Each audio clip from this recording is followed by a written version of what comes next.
It is 6 a.m. in the Mile High City, Denver, Colorado. You've tuned into the Jeff and Bill Show, News Talk 710 KNUS. I'm your co-host, Jeff Hunt, along with Bill Thorpe, bringing you the freshest insights, hottest takes from the right, left, and center. Yes, unlike any other show out there, we take it all here. Phone lines, calls, texts. This is where the conversation happens on what's really happening in our nation, the state of Colorado, in the city of Denver. So grab a cup of coffee, Denver, and let's dive in to the issues that matter most to you right here, right now. Phone lines are open, 303-696-1971, 303-696-1971, or text us on the Dan Caplis Law text line at 720-819-5115. Those text messages come right into the studio. Whole lot to cover. We're going to get into the latest on the LA wildfires. Plus, did the mayor make some promises at one point, particularly the LA mayor when she was running for office, that she wasn't going to travel? And then she's been out traveling. The New York Times covering this aspect of the issue. And then, are the taxpayers of California frustrated that their tax dollars aren't going to what really matters, their safety and security, going out there for all these special projects? Fox covering that over the weekend. And an interesting piece in the in Politico about how far President Trump can go with these Insurrection Act orders if he wanted to use troops in particular cities. And would troops have to obey everything he ordered? We'll get into that in the 8 o'clock hour. Then the latest on the updates on Jack Smith as well. Plus, stabbings on the 16th Street Mall. One woman killed, had her throat slit. Yikes. So lots of news to cover. Want to hear your comments on all of this. Again, the phone line, 303-696-1971. Bill, how was your weekend?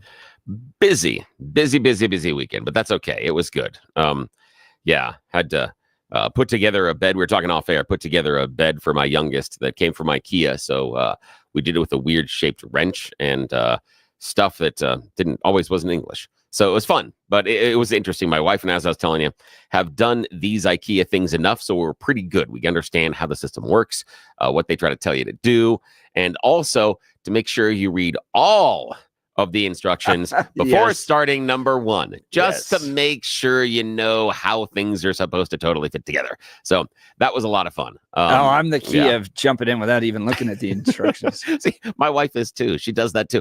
She's the person that, there's certain things inside of her car that she had for a couple of years, still doesn't know what certain buttons do. And I'm like, it says it in the manual. She goes, I didn't read that. I'm like, what? I read your manual. I don't even drive the car. So yeah, she's the queen of not doing the instructions either. So that's why we work out well together, because I can go all the way through the instructions. I went through them twice before figuring it out. And then I laid things out on the ground. She's like, wait, couldn't we put that? I'm like, no, this is going this way because eventually it's going to have to be put on facing this direction. She goes, oh, I'm like, see, that's like, step number 32.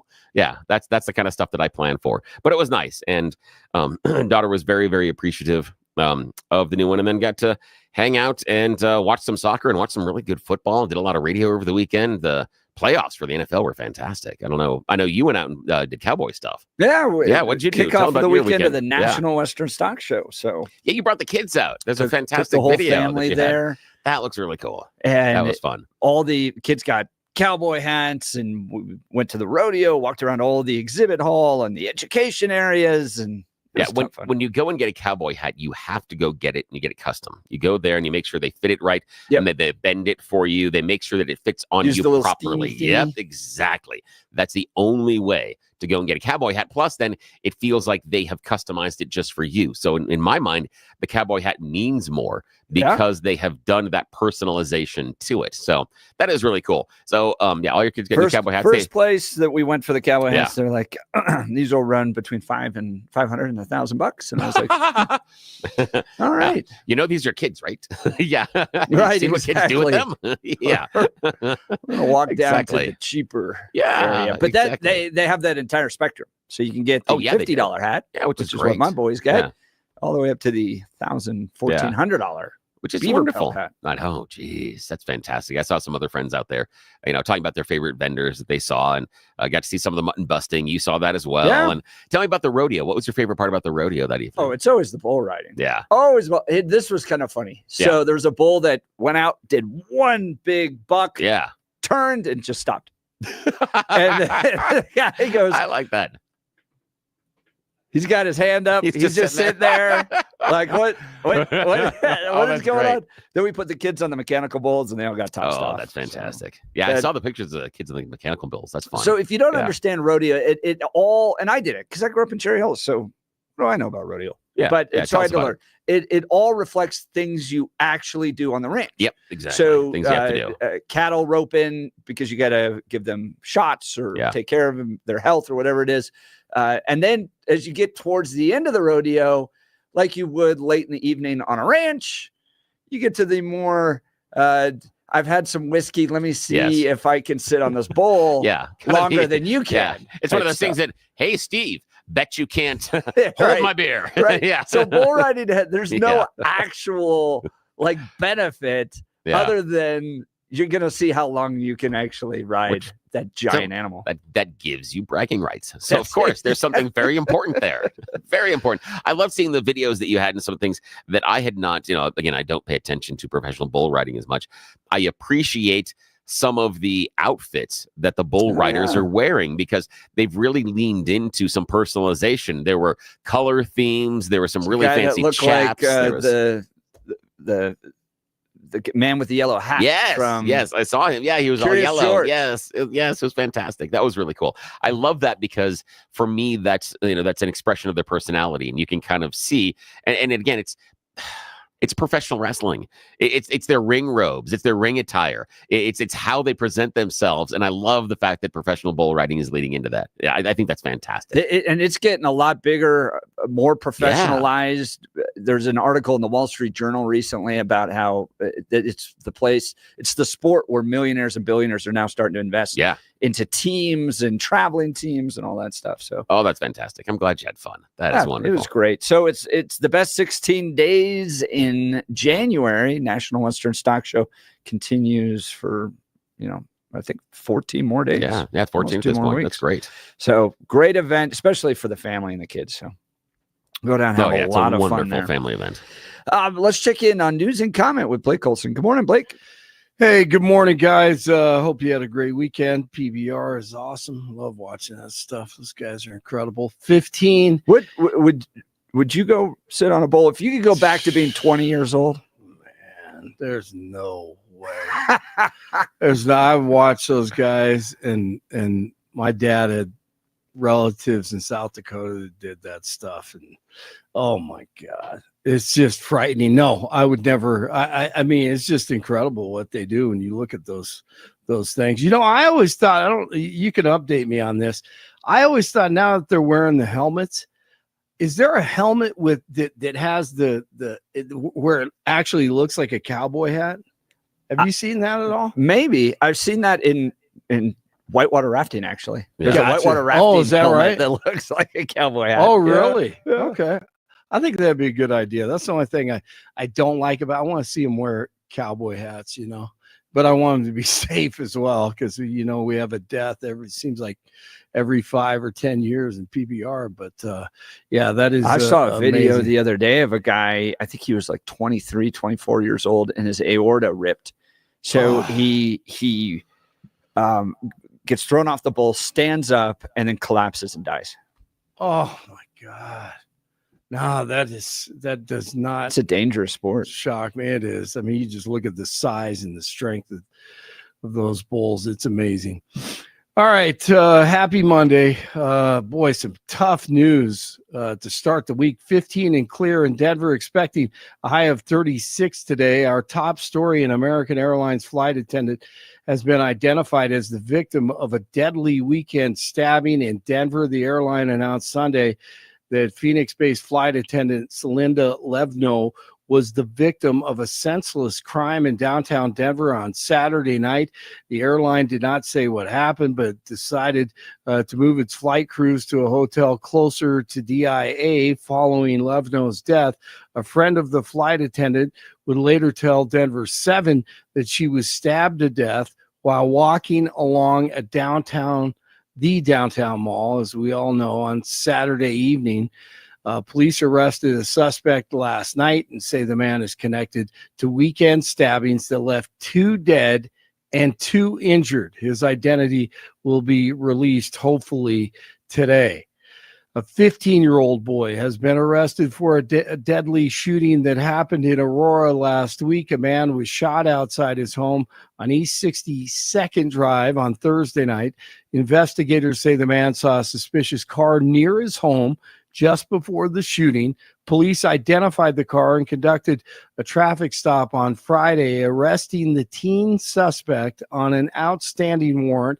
He's now facing a charge of first-degree murder in connection with the man's death. My humble position, and it's not just being naively optimistic, that only reinforces the imperative moving quickly. That guy has never had a humble position ever. That's Gavin Newsom, just plain evil. Firefighters working around the clock to contain the wildfires burning in the LA area. The forecast calls for more high winds, which could fuel the flames. So far, Palisades Fire is the most destructive in LA history, burning more than 23,000 acres and leaving homes and businesses in ashes. The snake in the slick back hair now all of a sudden talking about the new city he and the globalists want to build. And this is frightening when you think about it. And you really consider what has happened in the past week. They're 15-minute cities. They're getting ready for all this 5G, get it all cleaned out, redo it. It's all by design. A Marshall Plan. We already have a team of looking and reimagining LA 2.0, and we're making sure everyone's included, not just the folks on the coast, people here that were ravaged by this disaster. You just said you're organizing a Marshall Plan for the rebuilding of California. What is that Marshall Plan? For Tell this us about this region, Marshall we're just Plan. starting to lay out. I mean, we're still fighting these fires. So we're already talking to city leaders. We're already talking to civic leaders. We're already talking to business leaders and nonprofits. We're talking to labor leaders. We're starting to organize how we can put together a collection of individuals on philanthropy for recovery, how we can organize the region, how we can make sure that we are seeking federal assistance for the Olympics more broadly, but also federal assistance for the recovery efforts, and how we can galvanize the community with folks that love this community to really develop a mindset so that at scale, we're dealing with the scope of this tragedy and responding to it at scale with efficiency, like the executive order I talked about, time value of delivering projects, addressing building codes, addressing permitting issues, and moving forward to rebuilding and being more resilient. Yeah, I bet. Stay tuned and watch that develop closely.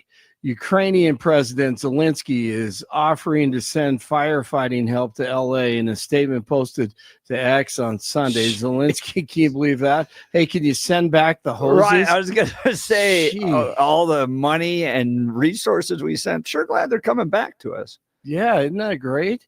Hey, what do you think about the Newsom there? Sounded pretty optimistic, didn't he? Oh my gosh. I have a hard time even. It's hard to wrap your mind around the incompetence of it. Yeah. Right. When someone says folks like 3 times in 45 seconds, I don't trust him. Folks, and folks, and we have this, and you look at Lahaina, what happened in Hawaii, right? And these are the 2 wealthiest communities. And Lahaina still hasn't been rebuilt yet. No, but they're on their way. I think there's some development there going on, but I don't. I mean, you go back 5, 8, 10 years with both places and the insurance companies. Yes, there's so much crap going on, and you can't trust him further than you can comb his hair. But yeah, it's getting bad. Got to keep a close eye on those jokers. TikTok's future in the U.S. is in the hands of the Supreme Court after justices heard arguments last week over an impending ban of the massive popular video platform under a law signed last spring. ByteDance, TikTok's Chinese parent company, must sell the platform by January 19th or be banned in the United States over national security concerns. News brought to you by Lair Fireplace and Patio, Denver's premier source for everything fireplace, patio, and grills, locally owned and operated since 1954. Online at lairfireplacepatio.com. Big play here. Trying to go up top for it. He wants to run for it, Jim. He wants to just go get it with his legs. He's trying to find It wasn't there, so now he's got to throw it deep to the end zone. And was that caught? Yes! Ty Johnson scrapes it off the ground, above the ground for the touchdown. Broncos fall to the Bills Sunday in the wild card round of the playoffs, 31-7. The final head coach Sean Payton. The things we felt we needed to do on the road to win, we didn't do nearly well enough. Time of possession was heavily tilted in their favor. We struggled consistently, whether it was third downs or running the football. And then, we never really had an answer to stop their running game. But they got back into the playoffs. So nice job. Long trip back last night, though. Lafayette has 12 degrees right now. Littleton is 13. It's 15 in Denver. And it is Monday. Jeff and Billy continue. Blake Olson, News Talk 710 KNUS. Fair weather to start the week here in Denver. Just a little chilly. Temperatures are going to be in the 30s today and tomorrow. Might make the 40s Wednesday. The warmest day of the week will be Thursday. We're going to see generally fair, dry conditions. Nights in the teens and lower 20s. Increasingly cloudy Friday, turning cooler late. Then it's going to be much, much colder by Friday night and the weekend with a chance of light snow. An Arctic front will be paying Colorado and the Front Range a visit by the weekend. I'm meteorologist Don Day in the 710 KNUS Weather Center.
Welcome back to the Jeff and Bill Show. Text messages starting to pour in, as well as phone calls. George in Westminster. Tragic that the leftist news media attacked Larry Elder so viciously when he ran for governor of California in the recall election. They called him the black face of white supremacy.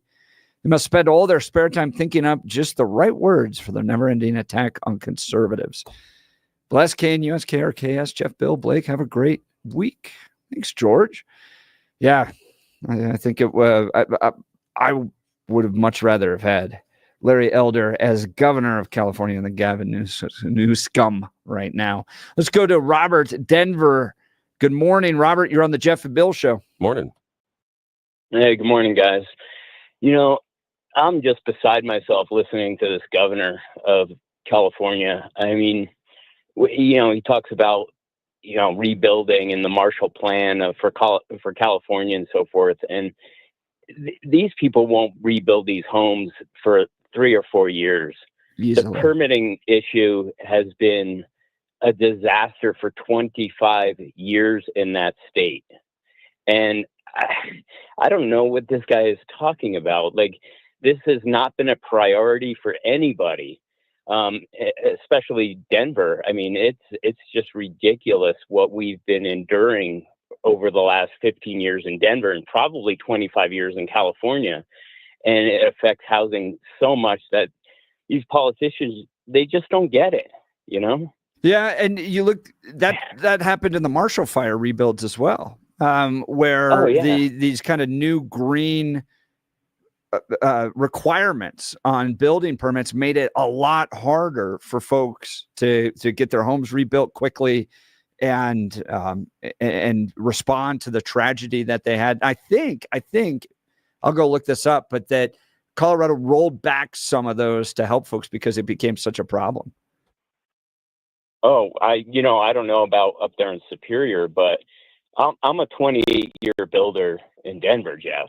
I mean, I've seen everything. I've seen it go from a 1-day permitting process in 1996 to 14 months.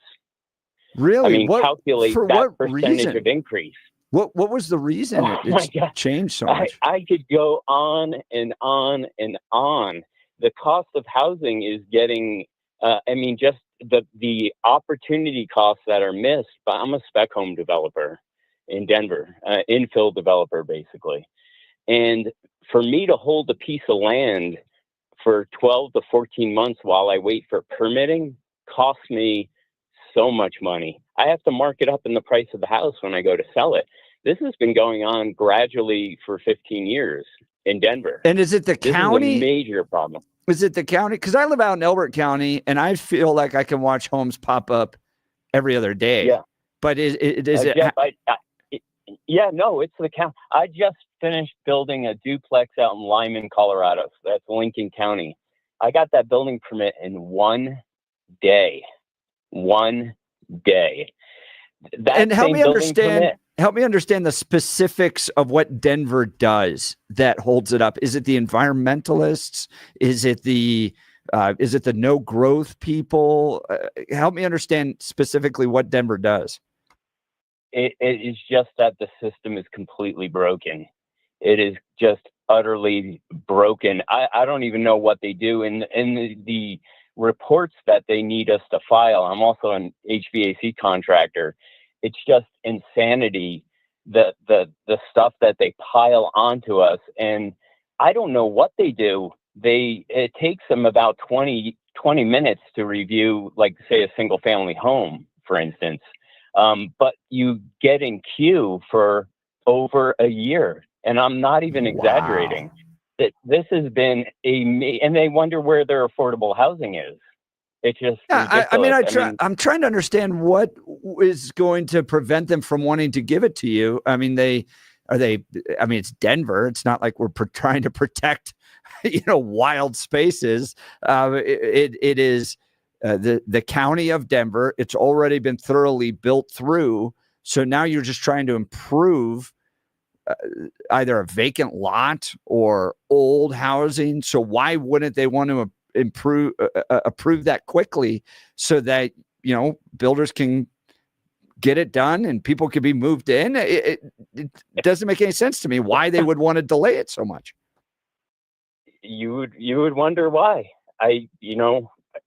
You've got to wonder why they do this. And I have gotten no good answer. I've probably built over 50 houses in the city and county of Denver over the last 28 years. And there is no justification for it. You can go down there and demand your permit. They'll call security on you. I mean, it's crazy. Even if it's your own land, you want to build a house for your family. In 2015, I wanted to build a house for my family. I waited. So this was 2015. So it wasn't so bad yet. I think I waited 10 months on that permit. 10 months. It took 6 months just to get the wastewater approval. I am not exaggerating, Bill. This is real stuff. And this is real stuff that nobody talks about. And it gets in the way of everything with housing. Gosh, that Robert, really appreciate your insight on all that. Thanks so much for the phone call. Robert's line will be open 303-696-1971. 303-696-1971. I looked up there on the Marshall Fire. Boulder County, Colorado created a streamlined permitting process for rebuilding after they had the fire up there. I remember there being a lot of complaints about how long it was taking there. Land use code text amendments in March of 2022. The Board of County Commissioners approved Article 19500, which combines the planning review and building permit review into one process. Ignition resistant requirements. In June of 2022, the Board of County Commissioners updated the building code to include ignition resistant requirements for wildfire zone 2, which includes the eastern part of the incorporated Boulder County. And then they did a permit prioritization. Cities in like Louisville prioritized permits for repair and reconstruction. Yeah. I mean, well over a year just to be able to build in the county of Denver. Jeez. I don't get it. And when you see all the problems they're facing down on 16th Street Mall, how long it's been taking to build down there. And reports are that the building is contributing to the violence that they're seeing down there because it's inadequate lighting. You don't have clear line of sight, all those problems right down there on the 16th Street Mall. We're doing this to ourselves. And it seems like in the past, previous generations were able to build things a lot quicker than everything that we were having to build today. And I think it probably has a lot to do with the permitting process. All right, we'll get to the phone lines. Join the conversation, 303-696-1971. I want to talk to you about my friend Dan Kaplis and Dan Kaplis Law. I've known Dan for well over a decade. He's pro-life, pro-family, pro-America. That matters because who you choose to represent you in an injury case says a lot about you to everyone involved in the case, right? When you show up with Dan Kaplis, you're sending a very serious message that not only do you have a great guy on values, you've got a real winner on your side, and they're going to want to deal with you, right? Dan is believed to be the only lawyer in Colorado history to win 5 straight multi-million-dollar verdicts in Colorado crash cases. Dan is also believed to have won the largest truck crash verdict in Colorado history. Dan Kaplis Law is so trusted that they're the official law firm partner of the Denver Nuggets and the Colorado Avalanche. Dan Kaplis Law is a serious firm for serious cases. In fact, Dan accepts righteous injury cases on a percentage fee basis so that he can represent good people from all walks of life without regard to ability to pay. So if you need Dan's help, don't wait until the accident happens or the injury happens, and now you're trying to Google and find out where Dan Kaplis is. You might as well put his phone number right now into your phone so you can immediately get a hold of him. Here's it is, 303-770-5551. That's 303-770-5551, or hit dankaplisLaw.com. That's Dan, C-A-P-L-I-S law.com. We'll continue with the Jeff and Bill Show. This is Denver's Talk Leader, News Talk 710 KNUS.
This is particularly painful to play on a Monday. Yes, it is. I was thinking that too. I'm like, this is not fair to play this on a Monday. Like, this Good just morning. reminds you, especially this early on a Monday. I know. On the 6th on a Monday. What the hell's the computer doing to us? Trying to get So our bearings nice. as we start the Yeah. week. And they're like, hey, let me remind you of what it's like Friday afternoon. Yeah, exactly. It reminds you of the weekends you don't have anymore. That's great. That's wonderful.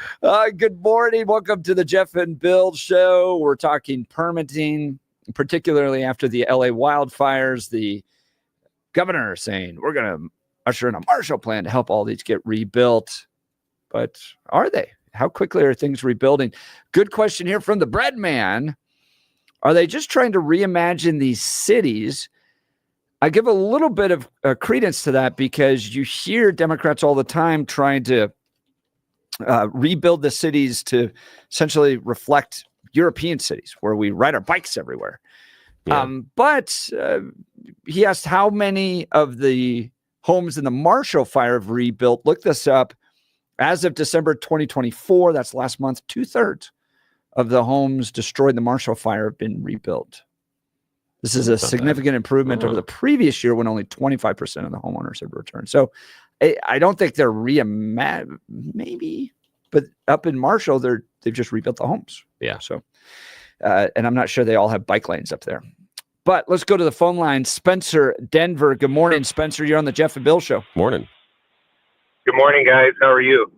Good. How are you? Hope you had a good weekend. I'm okay, thank you. So kind of adding to that last caller, when you bring the insurance side of things into this is going to be a nightmare. I don't think the United States has ever seen rebuilding California. Number one, how long before we hear insurance companies are pulling out of California completely? Not only do they have to rebuild a large portion of a city, but it's one of the most expensive cities in the state. And I just want to tell a little story about the insurance companies. I had to have my roof replaced about 8 years ago, and the roofing contractor said they'd take care of all of it. They did. They negotiated with the insurance company because a hailstorm came through our town in Minnesota. And when everything was said and done, and I looked at all the numbers, they replaced that roof for 3 times the cost of what it should have been. And the insurance company approved it. Now, I work for a GC on the commercial side. I can tell you that about 8 years ago in Minnesota, to replace a roof, you were looking at about $175 to $250 a square. And a square is a 10-foot by 10-foot area that they use to calculate your roof. So if your roof is 100 square feet, well, then you've got 10 squares. That roofing contractor charged 3 times the cost, $600 a square, and the insurance company approved it. Now, my question is it not possible that this is occurring everywhere, especially in Colorado with the hail damage that we get? And we ask ourselves, well, why are insurance companies wanting to pull out, or why can't I get my home rebuilt for the cost of what it should be? And this is a prime example of why that is. And it's either insurance companies not doing their due diligence, or just people being like, you know what, here's an opportunity to make a massive amount of money, I'm going to do it. This is going to be a nightmare in LA. Yeah, I think you're right, Spencer. It's going to be a nightmare. And I think it's kind of a horse apiece that some contractors understand that certain insurance companies don't pay close attention, and they will just write the check simply because they have so much money, and they're not going to notice that it is 3 times what the average cost is. And I also think in part that's somewhat how the insurance company functions. There was something that we talked about last week. I don't know if you were with us, where we already talked about how State Farm has been pulling out of California already. They canceled about 1,600 policies in Palisade 3 months ago. They didn't know about the fire. They had no, so this wasn't, hey, a fire's coming, we're not going to cancel you. They didn't know, but they canceled because they were talking about profitability and financial solvency. And you know, they're a mutual company. They have billions, but the laws are written so that if you draw insurance premiums in a state, you can't use them in another state. However, given the fact that State Farm was worried about their financial solvency in California, my butt's sitting on the couch this weekend watching the NFL playoffs, and I'm seeing Patrick Mahomes. Yeah. They're advertising State Farm Insurance. And I'm thinking, if we weren't paying Patrick Mahomes and we weren't buying spots on NFL playoff games, what's the financial stability look like for the company? I had that thought. Is this why my premiums are so high? Because I'm paying Patrick Mahomes to advertise? Yes, and they throw Andy Reid in there too. I'm sure Andy showed up for free, of course. Of course he did. Yes, exactly. Listen, so I think in Florida, they've talked about how DeSantis is subsidizing the insurance companies to get them to stay. Yeah. And there's the threat of them pulling out here in Colorado, and the governor's working with them on that. In California, I mean, my dad worked for Ohio Casualty back in the 80s. They pulled out in the early 90s, and it was just a precursor for what was to come. But for everyone upset about their insurance premiums, or if anyone's ever had to go through a major loss,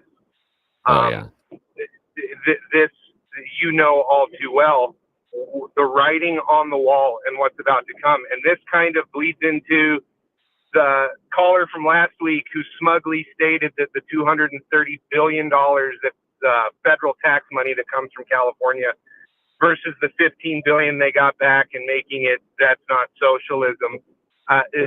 Listen, that $234 billion was federal money. The state money that should have been going to preventing this from occurring has been pushed into social programs. They are prioritizing social programs over things like clearing brush to prevent the city of LA from burning to the ground. That is stupidity. Or you have this reservoir that was sat empty for a year because they were going to fix the roof on it. And when reporters went out over the weekend to check on this reservoir that they would have drawn water from in order to help fight the fires, no construction, nothing taking place, no sign of construction taking place. That thing has sat empty for nearly a year now. And all under the guise that they were going to be doing some repairs to it. And they just haven't been. The other thing to point out, too, is it hasn't been easy on insurance companies in California to be able to adjust their rates. Part of the challenge that these companies are facing is that you have to go through a whole process with the state of California in order to adjust your rates. And originally this was passed in order to protect consumers from having, surprise rates forced upon them all. But part of the consequences of that is that insurance companies don't want to go through the entire process of working with the state of California in order to raise their rates. Yeah, well, 4 years ago, my neighbor's house burned down on Christmas Day. The son was trying to be helpful, and he cleaned out the fireplace. He put the embers into a box. He put the box in the garage. Oh, jeez. It took them a year and a half to get that house rebuilt, and the neighbor came to me and said, the insurance company is telling me it's going to cost more to rebuild my house than what my insurance policy covers. Well, the end of that story is he ultimately told me, the insurance agent explained to him that insurance companies, they'll take whatever your house is insured for, which is typically the value of it. And every year they kind of increase it by 20% based on trends. They also have a shadow fund in insurance companies that are kind of meant as a stopgap for when that specific thing happens. But the insurance company, I guarantee you, is not set up with a buffer zone, a stopgap for half of a major metropolitan area. Yep. The governor and the state is going to have to step in and help subsidize this. And I just hope that residents of Colorado look at this as a prime example of how bad it could be, and we start making changes to prevent this from happening, because we are as susceptible to fires as California is. Yeah, and although Spencer, I understand the idea, but I'm less convinced by the idea that it was an either or, that either we had to be able to take care of the fires and do the construction, or we had to have these woke policies. I believe that we can walk and chew gum at the same time. And I would point to, Florida has, as far as a a very red state. They're having insurance problems, and as you accurately pointed out, the state is now subsidizing their insurance policies, and that only takes away all the big risk. That's just putting all the dangerous people into one risk pool, and then that puts the state on the hook for them. So I'm not certain that I'm sold it's always the woke policies. And here would be the problem that I would have with that is you may have some I do have some things with you that I think you're right about the direction of the woke policies, possibly. The idea being that if you would focus more on some of the impact of the climate change, like clearing the forest, I think you have something. However, if you went to a very red state and said, because of climate change, we need to be more worried about the wildfires and taking care of controlled burns in the forests, that would be a difficult sell, because in a red state, they're not convinced the climate is changing in the first place. Spencer, great call. Appreciate Thanks, it. man. I've got to run up against a break here. We've got You Choose the News coming up. You're listening to The Jeff and Bill Show. This is Denver's Talk Leader, News Talk 710 KNUS.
Welcome back to the Jeff and Bill Show. If you're like me on a Monday morning, you're just trying to kick it off, so we can help you with a little You Choose the News. Yes, let's bring a little bit of silliness and ridiculousness into your Monday, because we're probably the only ones that are going to do it, because Monday sucks, be honest. Here we are. Okay, this is what we call You Choose the News. It's everybody's favorite fake radio news game show. I have scoured the interwebs for moments this morning to find really dumb stories about us humans so that we can play this fake radio news game show once I give them even dumber headlines.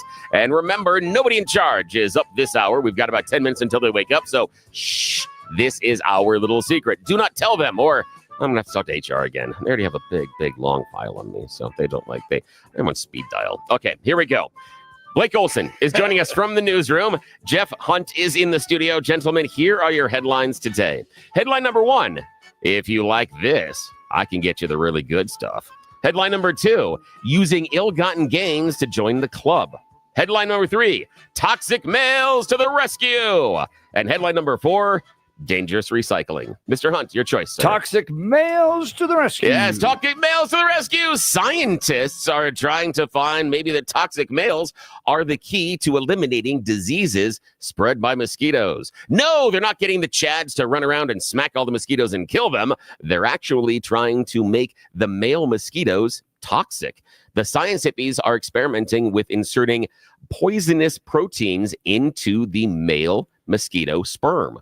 So when they mate, they then will end up either killing the females or making them, sterile. Now, here's the thing. There are about 3,500 species of mosquitoes, but there are only about 5 to 10 different species that spread diseases that are dangerous to us. So they're not trying to kill all the mosquitoes because there is a benefit there. They're just trying to make sure that we don't get sick. And they're calling this, using it, the toxic male technique. Right now, it reduces the lifespan of the female fruit fly by about 60% in experiments. They're hoping to lessen it even more. The only other problem, they say, is they're going to have to reproduce these toxic males over and over because obviously the females don't breed. So they're not going to breed in the wild. So, but again, job program, you can, make toxic male mosquito sperm, which looks good on a business card, I guess. So, yeah. Okay.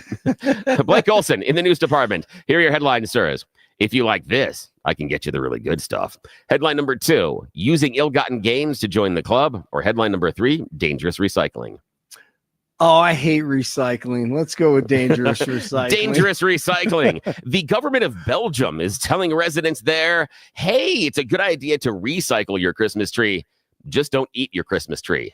Oh, yes, that is that actually what they're problem? telling people. Yes, it is. And now why? Because there is a city in Belgium where it's going viral, a suggestion to help recycle by making spruce needle butter. Yes, exactly what it sounds like. Gathering up the needles that fall off your tree and then turn them into butter, which is a really bad idea. Because the evergreen needles can be a little toxic, but more importantly, in order to make these trees grow, oftentimes they are sprayed with pesticides or even fire retardant materials, of which will also be existent in your butter. Yeah, we not feed a good ours thing. to our goats. See? We just take them down. And, There you go. That's and okay. They love them. Oh, I'm sure, but it's okay with them. But the thing is, now the people that are in the small Belgian city are saying, hey, Scandinavian cooks came up with this idea and turned out not to be quite so true. Scandinavian food historians say, no, not a widespread tradition. It is not at all. Not a lot of people did that in Scandinavia, and most of them that did got sick or died. So it wasn't really a good thing to do. Spruce needle butter. Yes, but again, you wouldn't think that in 2025 you would have to have a government come out and go, right? People, don't eat your Christmas tree. Here we are. Knowing TikTok and X and Instagram, I'm surprised it's not a bigger trend. Alrighty, Mr. Hunt, your choice, sir. Final choice this morning. If you like this, I can get you the really good stuff, or using ill-gotten gains to join the club. Using ill-gotten gains to join the club. Yes, using ill-gotten gains to join the club. The state of Florida is suing a healthcare company after they accidentally paid them millions of extra dollars. And then allegedly the CEO of that healthcare company used the overage to run for Congress. Nice. Yeah. Here's the deal. Back in 2021, Florida's Division of Emergency Management contacted Trinity Healthcare Services. They were supposed to assist in registering residents for COVID-19 vaccinations. Now they did the job. And the agency intended to pay Trinity Healthcare Services right around $50,578. But erroneously, someone in the accounting department added a couple of zeros on the end of the number. Whoopsies. That turned the check into $5,057,850. That's going to be a really fun performance evaluation. That's going to be fun when you have that end of year conversation. But despite the error, guess what? Trinity Healthcare Services never returned the extra money. They said, thank you for the extra millions. We will keep them. It's a healthcare company. What were you expecting? They're not giving it back. Good point. Yeah. Good point. Now, they also gave a bonus to the CEO because obviously she did a bang-up job. Now, since she did the bang-up job, they're alleging she used some of that extra money to loan it to herself and then ran for Congress for a seat she won. So now she's now in Congress. Yes. So let's review. The state of Florida overpays a healthcare company by millions of dollars. The healthcare company does not give that money back. The CEO then allegedly takes that money, loans it to herself, runs for Congress to join the very same government. Ta-da!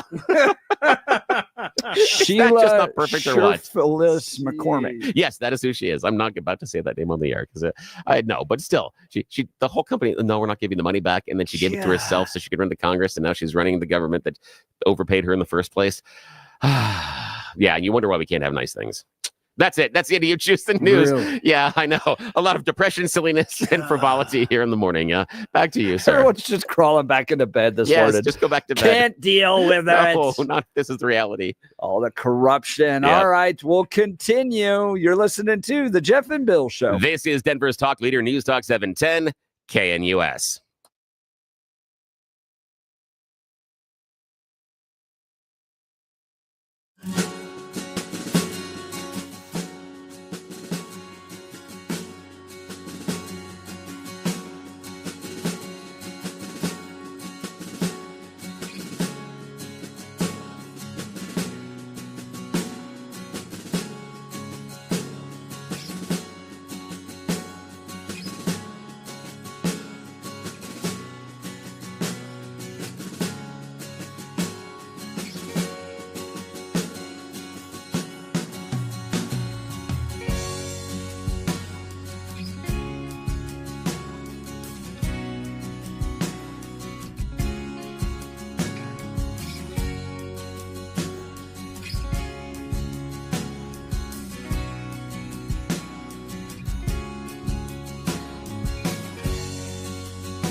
It is 7 a.m. in the Mile High City on this Monday, January 13th. Good morning, Denver, Colorado. You've tuned into the Jeff and Bill Show, News Talk 710 KNUS. I'm your co-host, Jeff Hunt, along with Bill Thorpe, bringing you the freshest insights and hottest takes from the right, left, and center. Congratulations. You're waking up in the greatest country in history and heading into work. Brand new week. We got an entire show planned for you of engaging conversations, critical analysis, but most importantly, your phone calls and texts, because this is where Denver's voice is heard loud and clear. So grab a cup of coffee, Denver. Let's dive into the issues that matter most to you right here, right now. Prior to taking office, LA's mayor, Karen Bass, said she wouldn't go abroad. She wasn't going to travel because prior to this, she sat on the House Foreign Affairs Committee. But now she'd been criticized for being out of the country when the wildfires broke out. 3 years ago, she had promised in an interview to cut back on her world travel and focus on the city. I want to ask you this too, because our mayor tends to travel. He likes to go to football games. You think the mayor should be sticking close to home?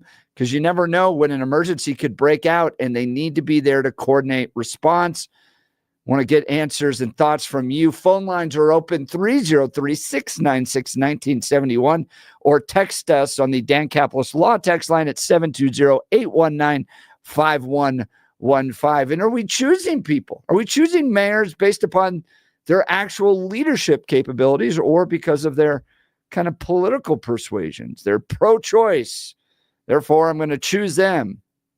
Well, does that really matter? Is it better to have somebody that can actually manage a city as a chief executive?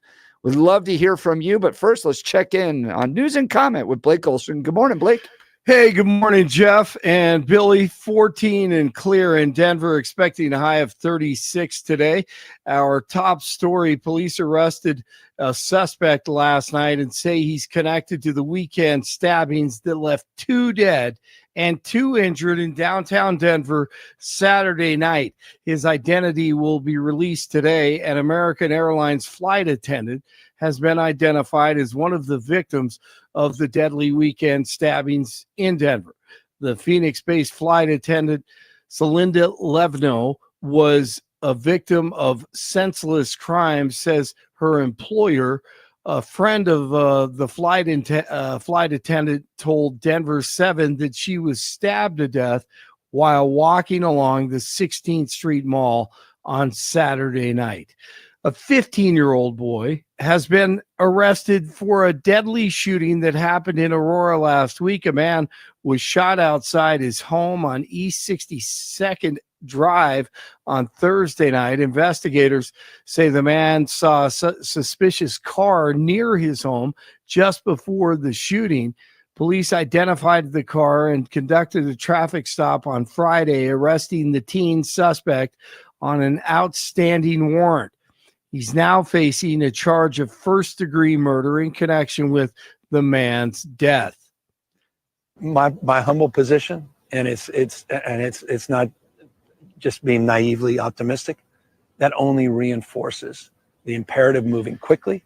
He's never had a humble position ever. California Governor Gavin Newsom is evil. Firefighters working around the clock to contain the fires burning through the LA area. The forecast calls for more high winds, which could fuel the flames.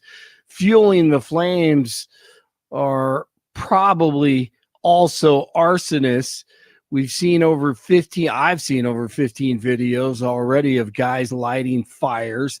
How about that climate change, right? So far, the Palisades fire is the most destructive in LA history, burning more than 23,000 acres and leaving homes and businesses in ashes. So the snake in the slick back hair, he's ready to continue this grand plan. A Marshall Plan. We already have a team of looking and reimagining LA 2.0, and we're making sure everyone's included, not just the folks on the coast, people here that were ravaged by this disaster. You just said you're organizing a Marshall Plan for the rebuilding of California. What is that Marshall Plan? Tell us about this Marshall Plan. We're just starting to the layout. I mean, we're still fighting these fires. So we're already talking to city leaders. We're already talking to civic leaders. We're already talking to business leaders and nonprofits. We're talking to labor leaders. We're starting to organize how we can put together a collection of individuals on philanthropy for recovery, how we can organize the region. Oh, I bet you can't wait. You're going to live in a house with six other yes. people, eat crickets, and ride your bike to work. Exactly.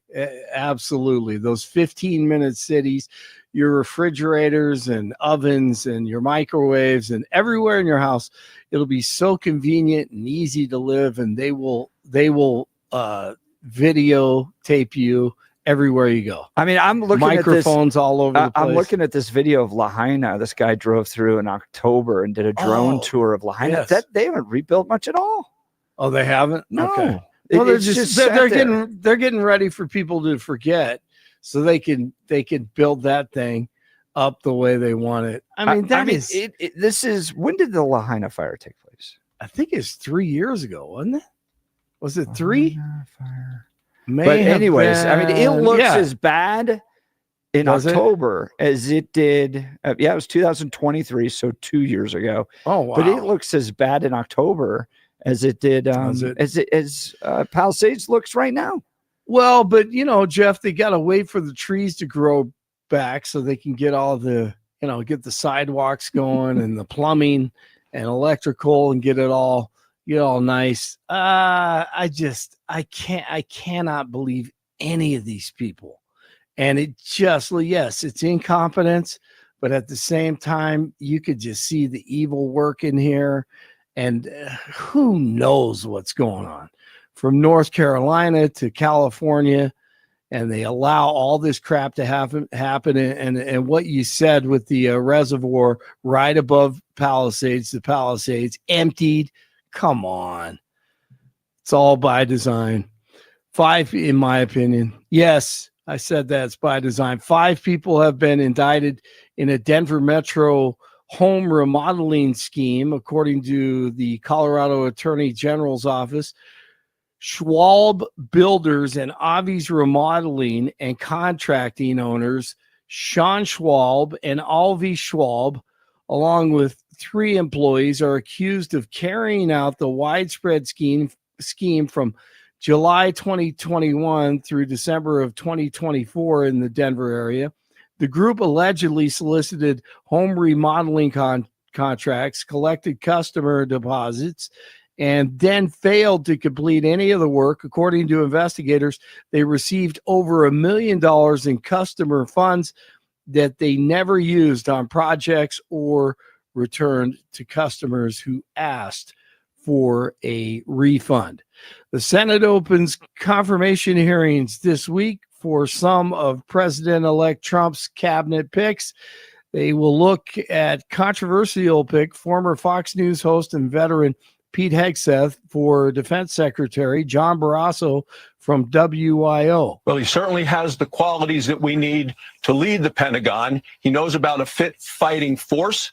He is very qualified, in my opinion. He has a distinguished record of service in the military. Every senator gets to speak for themselves, and they will do that. The meetings have gone very well. Things are heading in the right direction. So we will see. It all kicks off tomorrow. Have to disrupt it. 2nd and 4. There's Nix going for the long ball. He's got a step on him. And the Broncos strike early with the touchdown to Franklin from 43 yards out. Huge play early. They took the lead, the Broncos did, but the Bills answered and never looked back. Big play here. Trying to go up top for it. He wants to run for it, Jim. He wants to just go get it with his legs. He's trying to find It wasn't there, so now he's got to throw it deep to the end zone. And was that caught? Yes!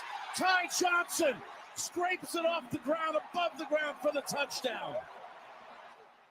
Broncos fall to the Bills Sunday in the wild card round of the playoffs, 31-7, the final. All right, you called it, Blake. Oh, I think who called the upset? Who I thought Billy thought the thought Broncos may have pulled off the upset. No, that was Jeff. Jeff Yeah, was the Oh, that upset. was Jeff did. Yeah. Jeff did. Eternal Sorry. optimist. I had it I was written the down Bo here. Nix Yeah. fan. I said the Jeff and I had the same score. Uh-huh. but we reversed who was going to win. We both said 28-21, and he said Broncos That's win, right. and I said Denver. Yep. I said, all right, and I said Bills win That's on that right. one. That's But we right. were close to how many points the Bills were going to score. Yeah. Broncos, not so much. Not so you much. know, Hey, Blake, what was your score? I think I said 26-14 Bills. I think it kind of unfolded the way I thought. All right, Mr. Sportsman, give me your read on the Broncos. How Yeah, thoughts on they it. do this season, and what does Well, the future, I'm real- what does the I mean, future look like? You start with the quarterback. So Bo Nix, I am very impressed with him. That guy, he looks mature. He looks beyond his years. He can move in the pocket. He's tough. He's got a great arm. He doesn't care about other people. He just does his job. And I'm very, very impressed with him. So I think the sky's the limit for him, in my opinion. I mean, that was his rookie season. Yeah. And he takes that team to the wild card playoffs. And yeah, he's got to watch the interceptions, but then every quarterback has to do that. But I'm just really impressed by him. I mean, I watched him in Oregon, but sometimes you don't know if that stuff translates. So I think the Broncos have a good quarterback. The orange pants look great. I would prefer right at the end of the pant, Billy. Yeah. They need to go blue and then white. But That'd be nice. I Yeah. like The I orange don't pants like, with the white shirt was nice, though. That was cool. No, it was. Yeah. I don't like the pants that look like you're wearing leatards out there, you know. There need like to be just a little bit straight of flair on them somewhere. Yeah. Maybe a little Something. a little mane Flair little, and leotards. flare. Yeah. Look like There needs to Elton be a little bit John of- there out needs to be a there. little accent. Yes. Well, I'm not talking Yes. fringe because that'd be weird. But Yeah, again, we're yeah. cowboys, so why not? Yeah. Yeah, when a fringe might be No. interesting. We could bring that back from the 70s. It was There you go. Yeah, it was interesting to watch the playoff games over the weekend because it was the AFC West teams that seemed to be, in my mind, exposed as the pretenders inside the playoffs, because it was the Chargers and the Broncos that, in my mind, from what I saw, performed the worst. And now, Yes. some of that has to do with who they were playing. Houston is on a roll right now. Man, Texans are impressive. They really are. And if they bring that defensive pressure and intensity into Kansas City, Mahomes and Kelsey and company are going to have a lot of problems with them. I agree with Yeah. you. And they don't have anything to lose. No, they're playing with house money at this point, so they might as well go for it. Absolutely. The Baltimore and Buffalo is going to be fun. That's going to be, they've got the professional slap league where two guys stand in front of each other and slap each other in the face. That's what that game is going to be. It's just going to be two heavyweights standing there going, Yes, pow, and then I your turn, agree. pow. It's So gonna who do be- you yeah. who do you think should be the MVP? Oh, Sorry to interrupt. God, that's a tough one.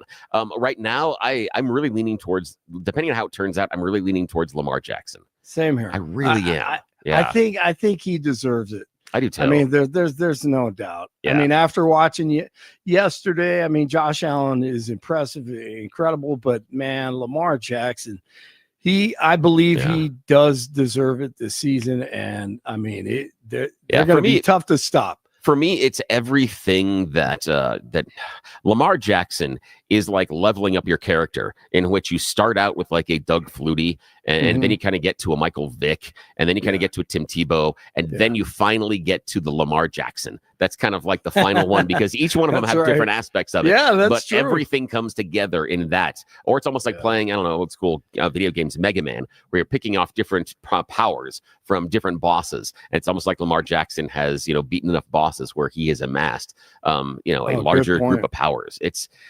They're really impressive. And some of those teams are fun. And Washington is the only road team that won this weekend too. I know. Which is really interesting. I can't root for them, not until they go back to the Skins. That's a hard one. See, for me, I would love to see them go back to the old logo. I wish they would pick a different name other than the Redskins. I wish they would use the tribe name. I would go for that. What's the tribe name? Blackfeet? Yeah. I don't know. Whatever it is. I really don't know. Wasn't it Chief Blackfeet? It could be, but whatever it is, I wish they would use that. I think that would be neat. Yeah, I like that'd be kinda that. cool. No, But that's a good idea. Yeah. That's a good idea.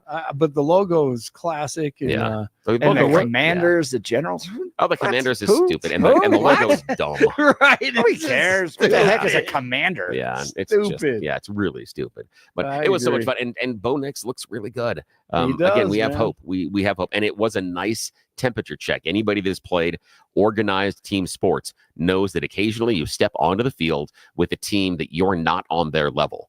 And you're like, oh, this is going to be tough. And we were not on Buffalo's level. They do some things that we can't. And they made us do some things that we couldn't. So, hat tip But it to wasn't, them. it really wasn't embarrassing. And, No.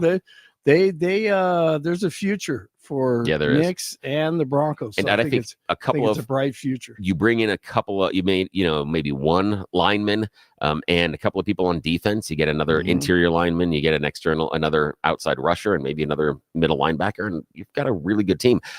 What I was really encouraged by is I think that our wide receivers are kind of a nice group of no-name performers. I don't think we have to have that big superstar, but everybody does their job well.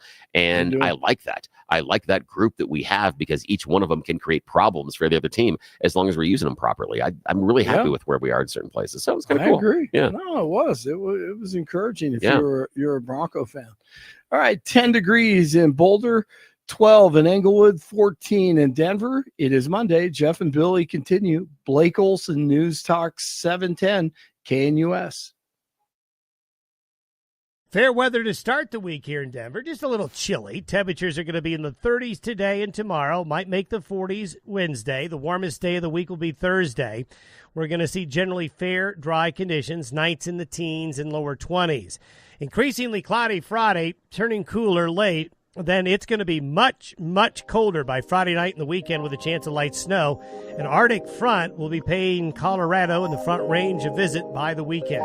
I'm meteorologist Don Day in the 710 KNUS Weather Center.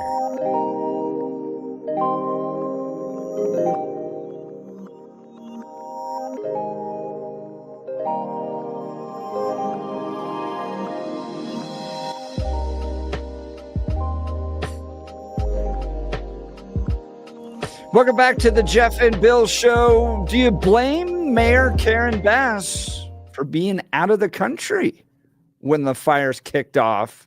The New York Times giving her a dig on this.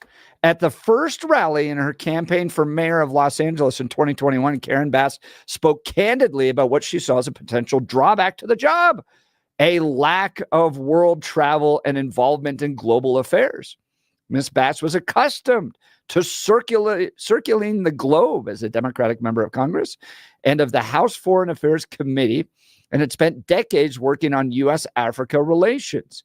It was one of the most absorbing parts of her political career, she told the New York Times in an interview in 2021 at her home in Baldwin Vista neighborhood of Los Angeles. I went to Africa every couple of months, all the time, she said. The idea of leaving that, especially the international work and the Africa work, I was like, I don't think I want to do that.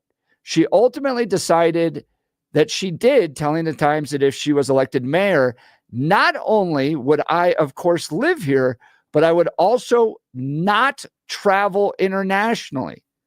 The only places I would go would be DC, Sacramento, San Francisco, and New York in relation to LA. That pledge, the New York Times says, has been spectacularly broken when a cascade of deadly and destructive wildfires erupted across the Los Angeles region on Tuesday. The mayor was on her way home from Ghana in West Africa, where she had attended the inauguration of the new president. It was not her first trip abroad as mayor. A review of her public daily schedule for the past year shows that Miss Bass has traveled out of the country at city expense at least 4 other times in recent months before the Ghana visit, once to Mexico for the inauguration of the new president there, and 3 times to France for the 2024 Olympic Games in Paris. 3 times. 3 times. Her broken promise to cut off overseas travel and her busy international schedule since becoming mayor in December of 2022 scarcely registered with the public before the wildfires. And Los Angeles voters accepted, and in some case even welcomed the mayor's identity, not just as a municipal leader, but as a Washington-style global player. Now, though, her decision to leave the country at a time when the National Weather Service was warning of extreme fire weather conditions has set off a political crisis for Miss Bash. What do you think of that, Bill? Being out of the country that much when she promised she was not going to be traveling internationally. I'm of two minds on this one. One, I think it is wrong. If she promised not to be traveling, then you just don't. I fail to see why it is difficult to maintain that promise. And so I think it's fair to critique her. Although the critique about her being out of town when the fire started, I'm not certain what direct response she was going to be able to do. She can't magically make water appear. She couldn't have, she's not running any of the fire trucks. She's not doing any of the hose lines. I'm not certain. In fact, I don't, that's the thing is I'm not certain what greater role she could have accomplished being there on the ground or in an airplane or even in Ghana. But I do think that it is 110% fair to critique her for just traveling and not being there and saying, you said you weren't going to travel, and then when we had an emergency, which it would be an advantage, at least probably just based on lines of communication, for you to be here, you probably should be here. That's where I will throw all the rocks in the world at her, saying, when you said that promise, and again, no one forced her to. It wasn't something in the legislature that was passed. It wasn't the LA City Council. She made this choice of her own volition. She decided, I'm going to make this pledge, and then decided that she didn't want to honor the pledge. Yeah, it is fair to call her out and then critique her and say, if you would have followed your original pledge, perhaps communication and other things could have happened quicker, and we could have had a quicker response here. I think 110% fair. And although I worry that this gets in the way of fighting the fires and dealing with some of the actual problems, I don't think that this necessarily led to the fires, nor did it necessarily hamper the response at the beginning. But is it asinine and stupid? And is it fair to call her out for not honoring a pledge that she made of her own? Yes, absolutely. And does it show that maybe she's not as concerned about fulfilling all pledges or as concerned about her constituents versus going around to... What bothers me is she went to the Paris Olympics. Why? Unless she was there. I actually give her a pass on that because why? She's the next city. So there was one moment. Okay, there was one moment where they passed the Olympic flag. Yeah. Okay. So, but not 3 times. You don't need to go. No. You go the one time. Yeah. The other part for me is, I would love to know what information, and again, hopefully when she was there, she wasn't going as a tourist. She wasn't there visiting the games and walking around. I would assume that there were some meetings taking place about what were the things you had to work on. What were the logistics? Yeah. What about the Olympic Village? What are the problems getting people to the events? What are the problems with seating people? What do you have, especially with fake tickets? How do you deal with that? But I would also am assuming most of that can be accomplished through a Zoom meeting with a translator. So I'm not certain that has to be a face-to-face interaction. And it really worries me that after pledging not to go travel abroad, she goes to 2 different inaugurations.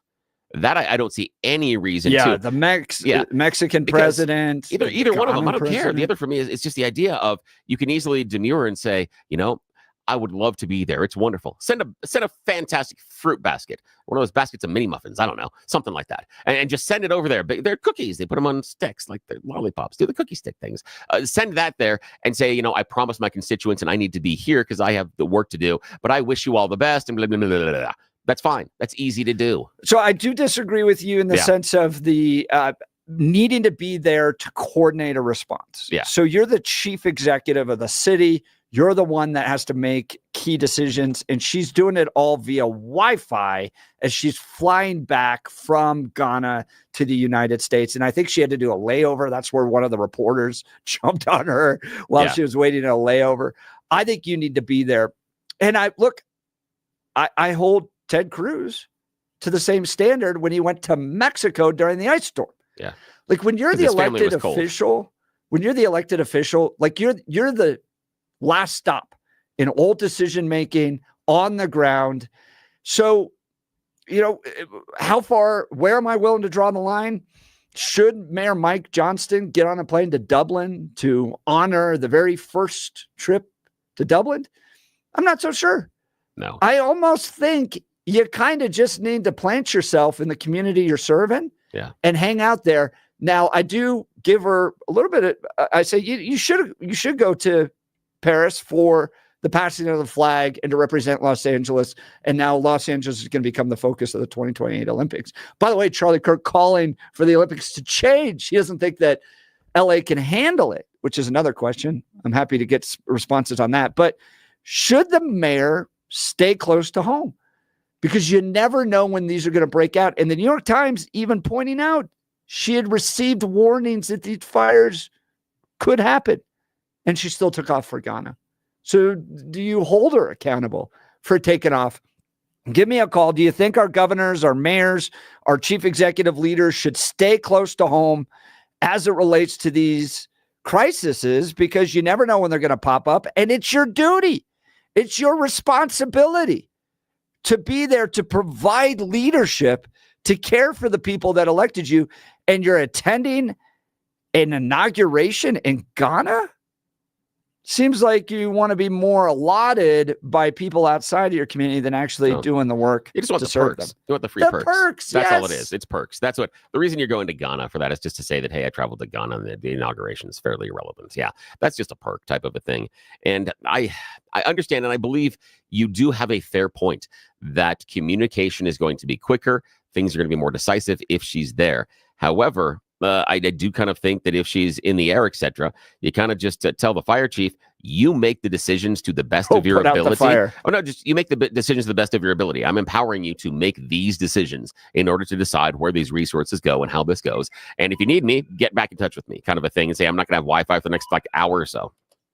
Want to hear from you? Phone lines are open. You can hear the ringing in the background, 303-696-1971, or text us on the Dan Caplis Law text line, 720-819-5115. I want to talk to you about my friends over at QC Kinetics. Look, are you going to start the new year dealing with the same old joint pain, losing sleep, not able to take walks, or do what you love because of your knees or hips? Don't do it. Take action now to get the pain relief you deserve for 2025. Give QC Kinetics a call now. Say goodbye to shoulder and back pain. QC Kinetics local media professionals are now waiting for you. Their advanced protocols in regenerative medicine. All right, so what is that? Joel in our office here uses it. They withdraw some blood, they spin out and get to the plasma. It has special healing properties. You then inject it back into the joint and it goes to work. It's your own body healing your body. Right? No drugs, no downtime, no steroid shots. QC Kinetics uses healing properties of your own body to attack the root cause of your pain, revitalizing your joints so you can move. Again, this is the future of medicine. If you've been told surgery is your best or only option, you deserve a second opinion. Find out if all-natural regenerative medicine is right for you. Call QC Kinetics now. The consultation is free, and you can use HSA or FSA dollars. So live your best life in 2025. Phone number 303-900-8986. That's 303-900-8986 with locations in Aurora, Superior, Highlands Ranch, and the Springs. QC Kinetics, non-surgical regeneration. You're listening to The Jeff and Bill Show. This is Denver's Talk Leader, News Talk 710 KNUS.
Welcome back to the Jeff and Bill Show. We're talking the mayor of Los Angeles, Karen Bass, being in Ghana when the fire broke out after she took a pledge during the campaign that she wasn't going to travel internationally. The New York Times doing a whole expose on this. That she's basically, prior to being mayor, she was this big hoity-toity House Foreign Affairs Committee member and member of Congress. She got to travel to Africa on almost like a monthly basis.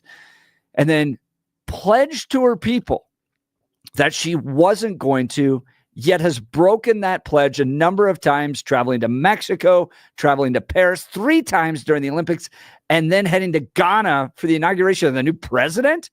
Meanwhile, she was warned that these wildfires could break out, and instead trying to adjust on the way home and get responses to this wildfire while she was in the air, had a layer. Oh, what a disaster. Should you hold these elected officials accountable? Do you expect the mayor of Denver to be sticking around, especially if he's warned there might be a major emergency? Let's go to the phone lines. Dwayne Divide. Good morning, Dwayne. Happy Monday to you.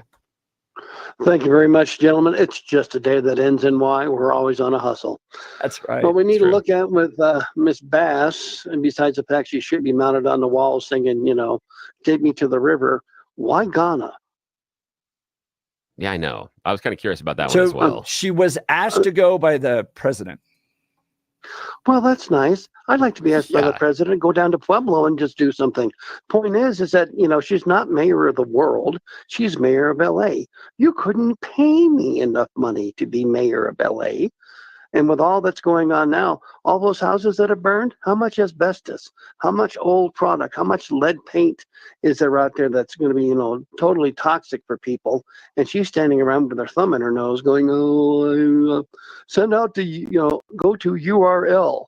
Really? Are we doing a, nice URL? Callback. That's good. Nice callback. You know what I'm saying? I mean, it's like, come on now. Are we doing Weird Al Yankovic? This brings up a bigger issue that I think with regards to the electorate. So I think, dumb? Yeah. Well, and I think that they prioritize bizarre kind of secondary issues rather than chief executive leadership of a city, right? So a Republican could not get elected mayor of Los Angeles. Why? Because of their inability to lead? No, because of their positions on issues like abortion. So you end up with the electorate going, I'm going to choose Karen Bass because she's pro-choice. Has nothing to do with her ability. Color. And nothing to do with her ability to lead a city. But she's a person of color. She's a person of diversity. She's a person of, equity. She's a person of inclusion. That the biggest problems of all of this. I understand the critique, but I'm not certain that that's necessarily fair, because we wouldn't say that Trump voters chose him because he's a white male and they're not going to vote for a woman and doesn't think a woman can lead the country. I mean, there is a portion of people that probably believe that, but I'm not certain that painting voters and saying they're only doing it because she has this particular political position or she has this amount of melanin in her skin. I understand the idea of dumb voters, but I think you guys are painting with way too broad a brush.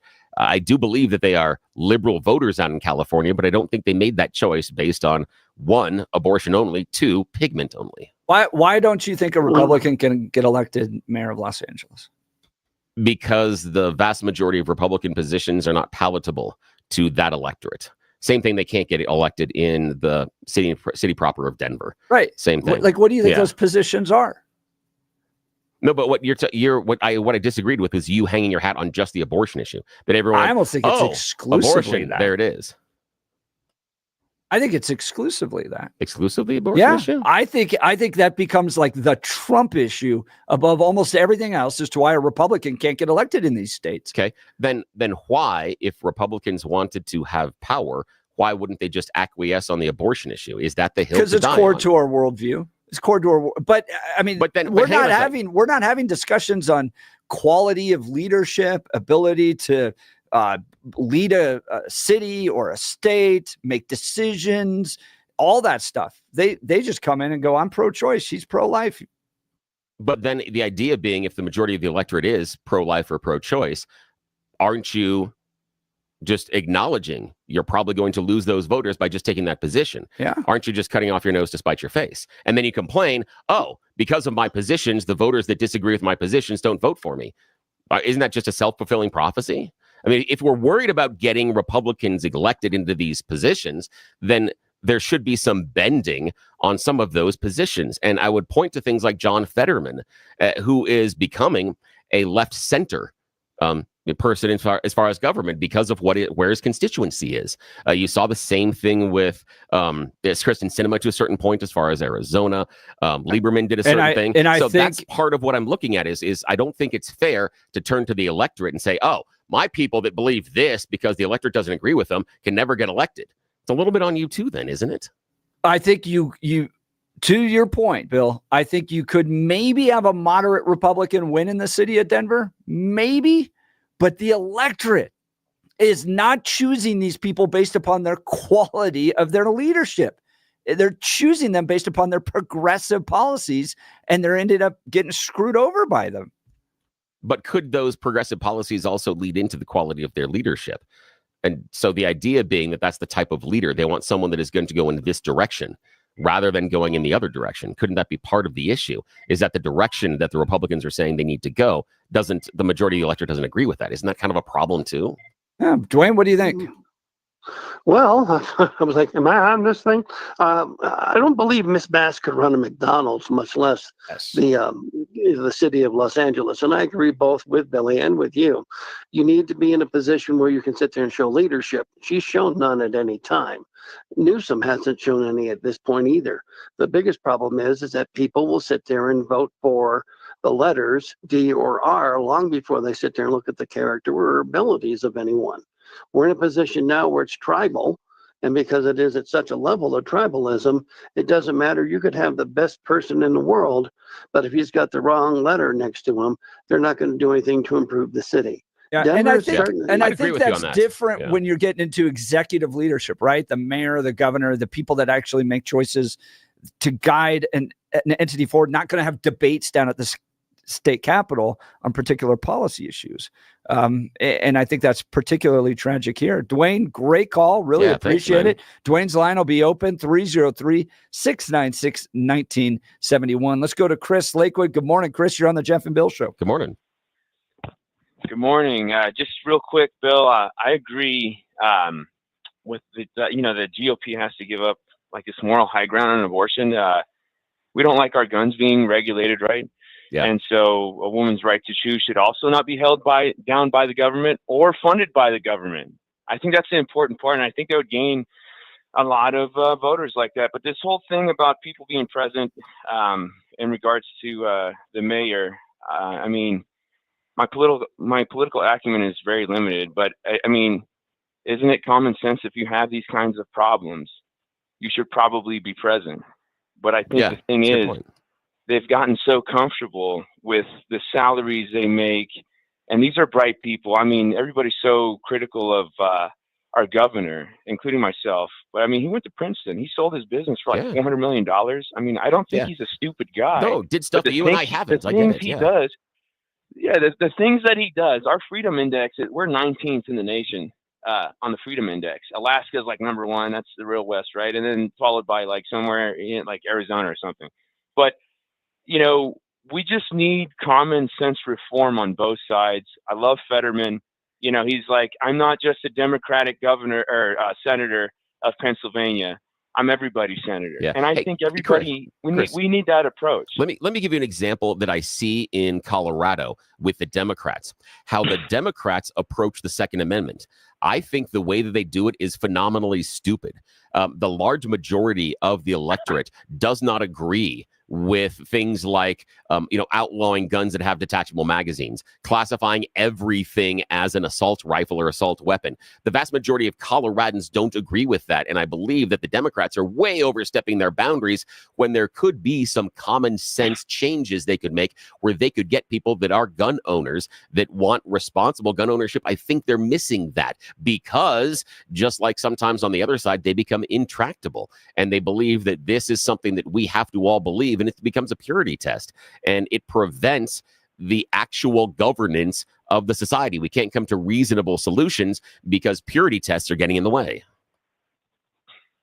Yeah, I would agree with that. I mean, I'm not from here. I don't really know much about the history of Colorado. I've been reading up on it lately, but I think just some things don't need to be so nuanced and difficult. I mean, what does the majority of people in the state of Colorado want for themselves? I mean, this place used to be what it used to be like 20, 30 years ago. And what has changed? I mean, is this turning into New York City where the inner city dictates political decisions for the rest of the state? Because that's what it seems like. And let me tell you, New York City is not a nice place either. They've got all the culture, they've got all the food, whatever. But when I think of Colorado, I think of, I don't know, head west, young man. That's what I think of. Chris, and I think of all the mountain things. You're all exactly right on man. that. The city of Denver is those progressive leaders are controlling the policies for the rest of the state. Yeah. And Denver doesn't have the storied history like a New York does, where it can kind of survive people not wanting to go to it anymore. And that's a really good analogy. And Chris, I thank you for the phone call. And that's a wonderful, wonderful analogy. I hadn't thought about the idea of the major metropolitan inside of New York City controlling a lot of what happens in the rest of the state. But I think it's very appropriate. I think that's a good analogy that I'm going to have to spend some more time thinking about the implications. Brings up something good. I'm going to think about that later on today, Chris. Appreciate you, man. Appreciate it. Chris's line is open, 303-696-1971. You're listening to The Jeff and Bill Show. This is Denver's Talk Leader, News Talk 710 KNUS.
Welcome back to the Jeff and Bill Show. We're talking California wildfires. We're talking the mayor of Los Angeles being out of the country when it happened. And we're talking the problems we have here on the 16th Street Mall. Multiple stabbings over the weekend down there, including a flight attendant who lost her life. Horrible. Let's go to the phone lines. Jay, Denver. Good morning, Jay. You're on the Jeff and Bill Show. Morning. Good morning. Great points from your callers.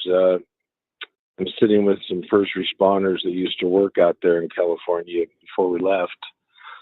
And the way a fire is fought is with Caterpillar tractors. What you do is you get at the top of the mountain and you run straight down the mountain and you make a fire break.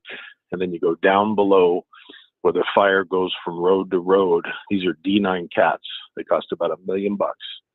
And you cross the fire parallel, and these are firefighters. We're the operators, the equipment, and that fire will not go any further because you make maybe a 50-yard swath, and then you go to the top of the mountain, and there's mountains very steep out there if you've been out, and you make a fire break above because the fire will jump over the top of the mountain and go away. And I found out from friends that still live there that they eliminated all the fire roads because they thought they were ugly. Really? What's ugly about what's going on right now? Horrible. Wow, that's wild. I hadn't heard about the fire roads. I know how important those are. They eliminated them, just They not eliminated maintaining them? Yes, sir. I'll send you pictures. Yeah, So would listen you? to this. In Riverside, Greater San Gabriel Mount. Jeff, didn't you go to school somewhere out there? I did. Santa Barbara and then Pasadena. Okay. Pasadena. Love it. So the San Gabriel Mountains are like fingers. They go down. They look like fingers. They go down into the valley because there's so much water. And what happens is real simple. You make a break, tear things up. Yes, you make a mess, but you save the property. And when I'm up there, each one of those peaks of those arroyas is what they're called, are a fire road. It's called a fire break. And friends of mine in Riverside are there, and they are so upset at what these folks that you're talking about have done. So that's how you stop a fire.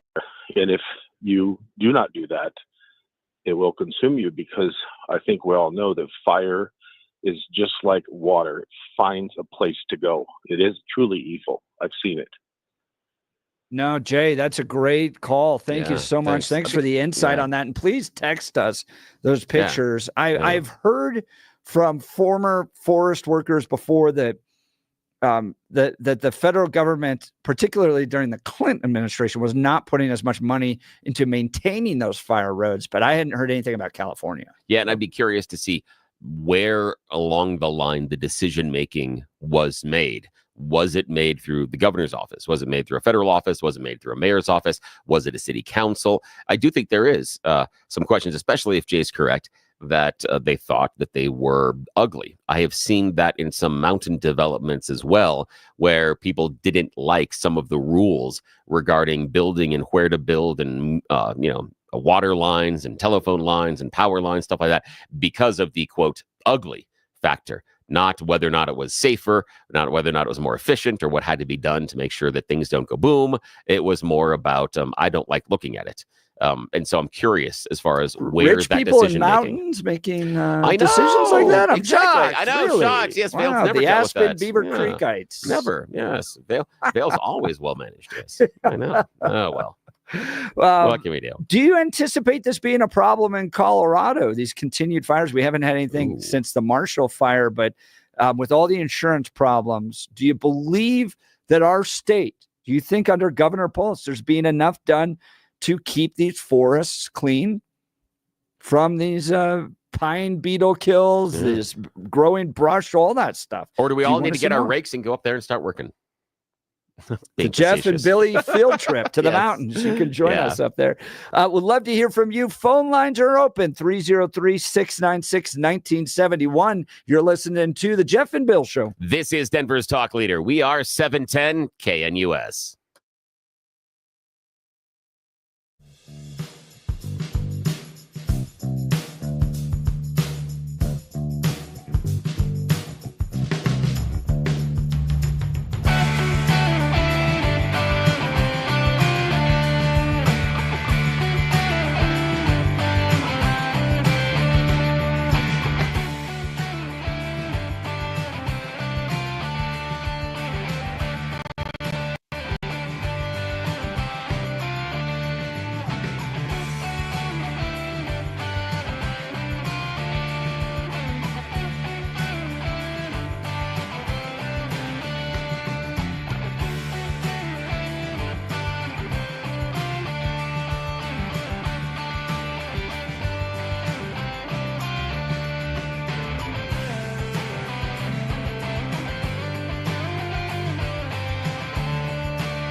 It is 8 a.m. in the Mile High City on this Monday, January 13th. Good morning, Denver, Colorado. You've tuned into the Jeff and Bill Show, News Talk 710 KNUS. I'm your co-host, Jeff Hunt, along with Bill Thorpe, bringing you the freshest insights, hottest takes from the right, left, and center.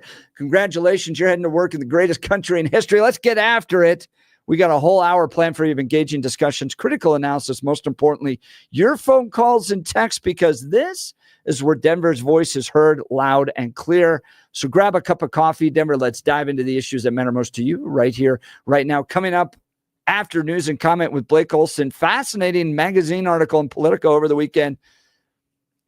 How far can Donald Trump use federal troops, like army troops, in the United States, either around quelling riots or mass deportations? What is he allowed to do? And can troops disobey him in the orders? New York Times even putting together an opinion piece from a philosopher professor at West Point saying, yes, they can.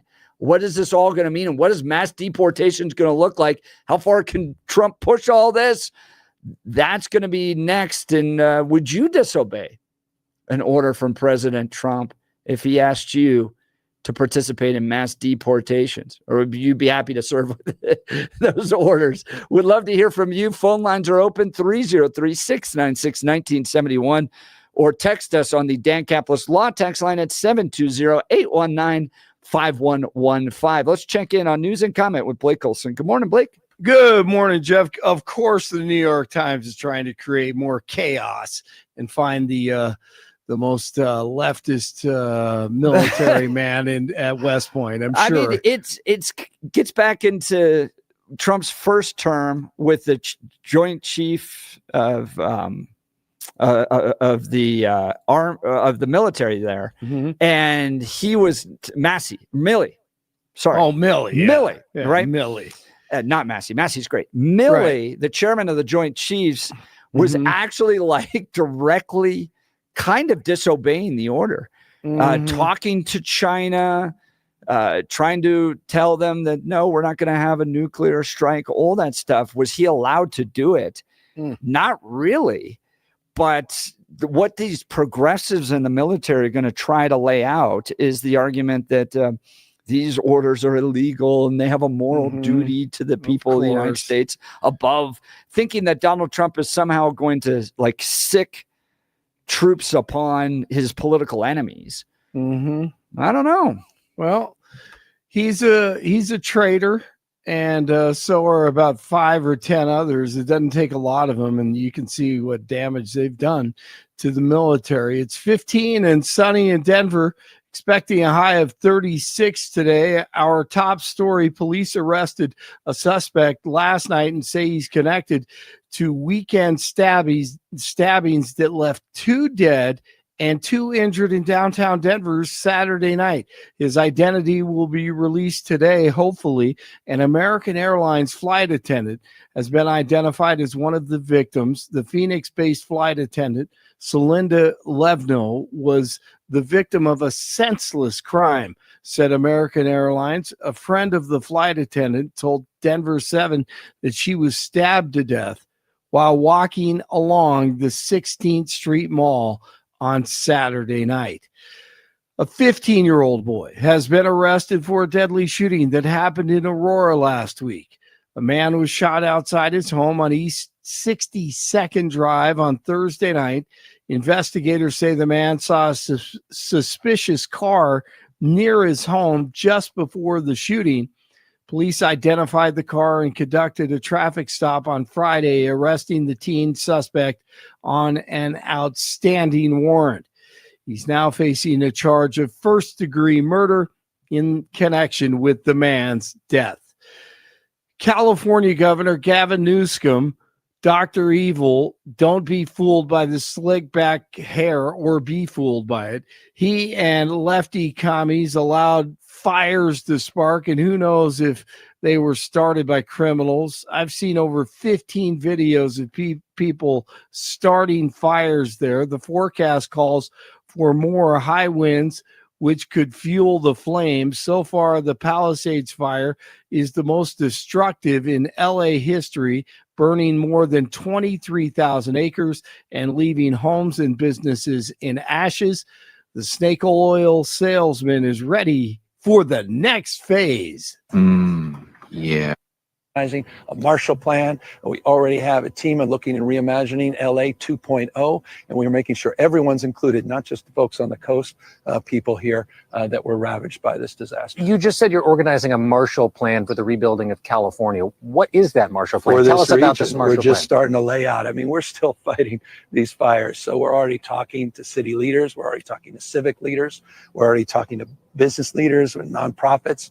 We're talking to labor leaders. We're starting to organize how we can put together a collection of individuals on philanthropy for recovery, how we can organize the region, how we can make sure that we are seeking federal assistance for the Olympics more broadly, but also federal assistance for the recovery efforts, and how we can galvanize the community.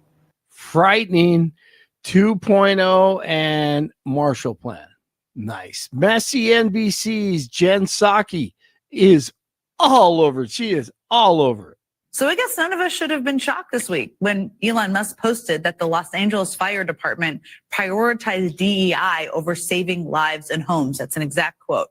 That appeared to be a disgusting dig at the city's fire chief, Kristen Crowley, who has served in the department for decades, rising through the ranks to become the first female and LGBTQ fire chief in LA's history.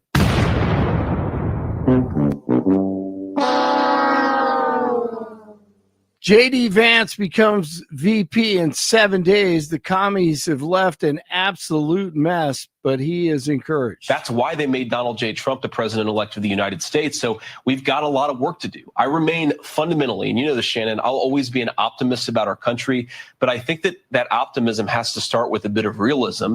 And the real truth is that Joe Biden has left us a dumpster fire. Donald Trump is going to have to put it out, but he's good at doing that. The Senate opens confirmation hearings this week for some of DJT's cabinet picks. They'll look at controversial pick former Fox News host and veteran Pete Hegseth for defense secretary and try to smear him as much as possible. And you have to reestablish that trust by putting in no-nonsense warfighters in those positions who aren't going to cater to the socially correct garbage. NFL playoffs on Sunday. Have to disrupt it. 2nd and 4. Here's Nix going for the long ball. He's got a step on him. And the Broncos strike early with the touchdown to Franklin from 43 yards out. Huge play by the Broncos. They took the lead and looked really good. Then the Bills answered and never looked back. Big play here. Trying to go up top for it. He wants to run for it, Jim. He wants to just go get it with his legs. He's trying to find it. It wasn't there, so now he's got to throw it deep to the end zone. And was that caught? Yes! Ty Johnson scrapes it off the ground, above the ground for the touchdown. Bills run past the Broncos 31-7. The final. Head coach Sean Payton. The things we felt we needed to do on the road to win, we didn't do nearly well enough. Time of possession was heavily tilted in their favor. We struggled consistently, whether it was third downs or running the football, and then we never really had an answer to stop their running game. Bo Nix, 13 of 22, 144 yards and a touchdown. They finished the season 10 wins, 7 losses. It's 11 in Arvada, 14 in Glendale, and 15 in Denver. It is Monday. Jeff and Billy continue. I do give a damn. You liberals, it's all about I'm not a liberal. That's all. I'm not a liberal. Yeah, you are a liberal. I am not. No, and no. It's all I may about you. Yeah, I think you probably are, Billy. I'm pretty damn sure.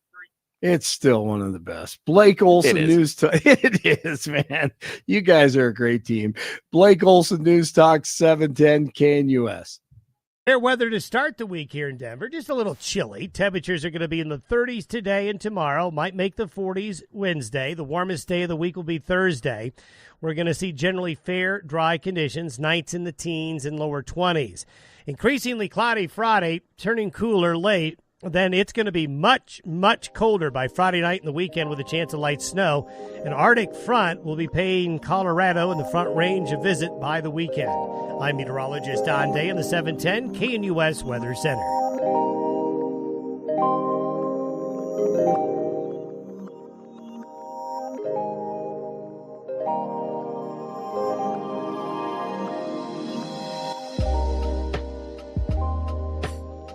Are we going to see Army troops marching into Colorado to implement Donald Trump's mass deportations? Well, yes, you could.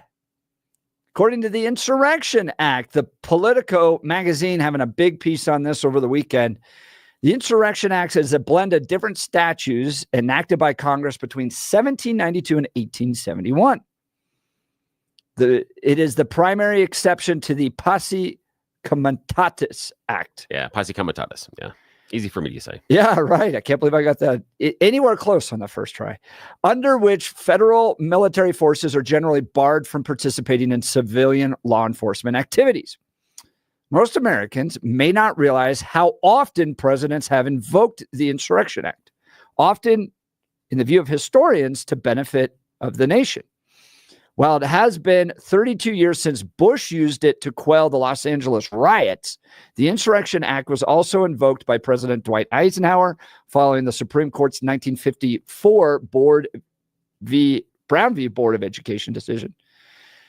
When Ike deployed the 101st Airborne Division with fixed bayonets on their rifles to help desegregate the South. George Washington and John Adams used the Insurrection Act in response to early rebellions against federal authority. Abraham Lincoln invoked it at the start of the Civil War, and President Ulysses S. Grant used it to stop the Ku Klux Klan in the 1870s. So here's where you end up with the debate, okay?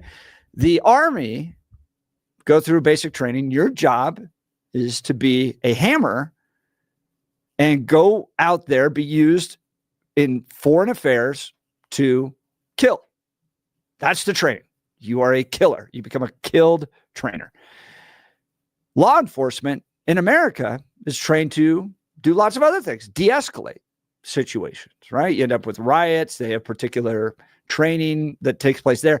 And what people are wondering is, okay, if Donald Trump uses troops either to quell riots that may take place, think George Floyd, BLM, those types of things, or in mass deportations, how are those troops going to act? Could you end up in scenarios where U.S. military has to fire upon American citizens? That's not legal. And how are troops supposed to respond to these types of orders? Can they just ignore them? Now, from my understanding, reading this article, and I'm not a military man, you're not a military man either, Bill. Nope. You are expected to disobey clearly illegal orders. So think Vietnam, entire destruction of villages and the shooting of innocent people. You can, as a soldier, you cannot as a soldier claim, I was just following orders. In fact, you can be court-martialed, imprisoned, because you are expected on clearly illegal orders to disobey them. But, troops have been used to quell riots before. One of the more notable ones was the LA riots that took place in the 90s when President H.W. Bush in 92 deployed soldiers. But part of the confusion was the soldiers weren't trained to deal with rioters. So they didn't know what to do. Some of the guys that were interviewed in this article would keep their chambers unloaded. So they were just kind of standing around with guns to be a show of force, but they weren't ready to pull the trigger and kill an American citizen. So how do you think Donald Trump's going to use these soldiers? Do you think there's a little bit of fear-mongering here with the idea that Trump's going to be sending soldiers to deal with political enemies or anything like that? What are your thoughts, Bill? He wants to use the soldiers. In my mind, it's a desire of his to do a variety of things because he views it, in my mind, again, this is just my opinion, he views it not as the U.S. military, but as Donald Trump's military. He believes that as being the president, he has won a prize, a trophy. He has been named the CEO, and he gets purview over everything. That's just how I feel he's wired. And he feels that the military is an extension of Donald Trump's will and Donald Trump's desires and doesn't understand any possible separation away from the office of the president or the president and what the military can and can't do. I believe that's why he shows admiration for some of the authoritarian leaders and why he thinks it's super cool when they do their big parades in front of them. I remember during the last term, that's one of the things that he wanted. He wanted a big military parade like an authoritarian, where he could stand in front of all of the troops and all of the military equipment and watch it go by him, so they would all have to salute him. There's no functional reason that any of our military should be wasting time or planning doing something like that. It does not accomplish a single thing other than to assuage his ego. That's how he looked at. He asked, I believe, during the BLM protests, we have reporting that he asked if the National Guard could go out and shoot some of the protesters. Not kill them, but he just said shoot them in the legs. That's what he wanted. He also asked if the protesters at the church could be shot before they used tear gas in order to clear them out. Remember, in order to take a press op, he had National Guard troops move protesters out of an area because he wanted to take pictures. So I think that all the evidence shows that he views the military as an extension of his will and desire. He's just got to figure out how he can do this. And the problem he's going to have, in my mind, is that he has civilians that are going to be part of his administration. And eventually those civilians are going to have to convince people that have stars on their shoulders that this is what they have to do. And that could be a very difficult sell, because those people with stars on their shoulders understand at a much deeper level what the military purpose is, what they have the capabilities to do, and they understand that it is not at the whim or desire of any person that is sitting inside of the Oval Office. So I disagree. As you can imagine, I think yes. I think Donald Trump sees the destruction that can happen when rioters like in the BLM riots can do to small businesses, to communities, to the lives of people in that towns, and hates weak-minded governors that allow this type of destruction to continue. They don't stop it. They don't prosecute it. They coddle it. And you see cities, towns, states destroyed under this type of rioting. He hates it, and he's not going to allow it to continue to happen. He's willing to demonstrate force against it. I think that's one aspect. Secondly, on mass deportations, I think what he'll plan to do is use law enforcement, use ICE in these cities and in these communities to implement federal mass deportation orders and laws. Okay. So he'll expect them to do that. There may be riots in response to that, and federal troops will be used to quell those riots. I don't think, from my perspective at this point, he's going to use the troops to implement mass deportation orders. I think they're going to be there to keep the peace, similar to what you saw in 1992 during the riots that took place in Los Angeles. Now, that's just going to require some training. And the article in Politico gets into this, that troops have to respect the civil rights of people. So you can't just open fire on them. You can't just arrest them. You can't just break down their doors and seize things and those types of things. All those constitutional rights, and I believe conservatives expect this. I think the American people expect this, that Donald Trump will respect those. And if they're not being respected, then there'll be concerns. But with regards to the destruction you've seen in cities in the past, with progressive leaders coddling these types of rioters, you're not going to see those in Donald Trump's second administration. And I believe he's right to kind of tamper down those types of riots. Would love to hear from you. 303-696-1971. Do you think Donald Trump is going to use troops as his own personal army, like Billy said? Or do you believe, like with me, that he's tired of the destruction happening in these cities, and he's going to use them to keep peace? And what are kind of the issues you have to balance in all this? Give me a call, 303-696-1971, 303-696-1971, or text us on the Dan Caplos Law text line at 720-819-5115, 720-819-5115. Phone lines starting to come in. Billy's going to get to those. I'll talk to you about advanced hair restoration. Look, if the last couple of years have taught us one thing, this new year, it's to value the things we can control. And addressing hair loss is no exception. Our friends at Advanced Hair Restoration can reverse years, even decades of hair loss with their simple one-day treatment. Your own natural hair begins to regrow the very next day, and your new hair is backed by the Advanced Hair Guarantee. It works on bald spots, receding hairline, thinning hair, men, women, younger, wiser. Advanced Hair can address many different patterns of hair loss. Advanced Hair's top-rated physicians, like Dr. Tanya Pauls, have changed tens of thousands of people's lives, and now it's your turn. Schedule your free consultation by calling 720-459-HAIR. And to celebrate, the new year, get special financing, 250 free hair grafts, and $250 off. Value the things you can control and start regrowing your own natural hair today. I saw a great ad from Advanced Hair Restoration. They were talking about Matthew McConaughey. They were talking about Elon Musk, how they all had thinning hair, and now they've got these great heads of hair. Well, it's because they got work done like what you can get done at Advanced Hair. So become inspired with the before and after pictures at advancedhair.com. That's advancedhair.com. Let's go to the phones. Lynn Evergreen. Good morning, Lynn. You're on the Jeff and Bill Show. Good morning. Oh, good morning, Jeff and Billy. Okay, I believe what we're talking about is called habeas corpus, where the commander-in-chief, the president of the United States, can implement military action to quell, uprisings. It's the Insurrection Act.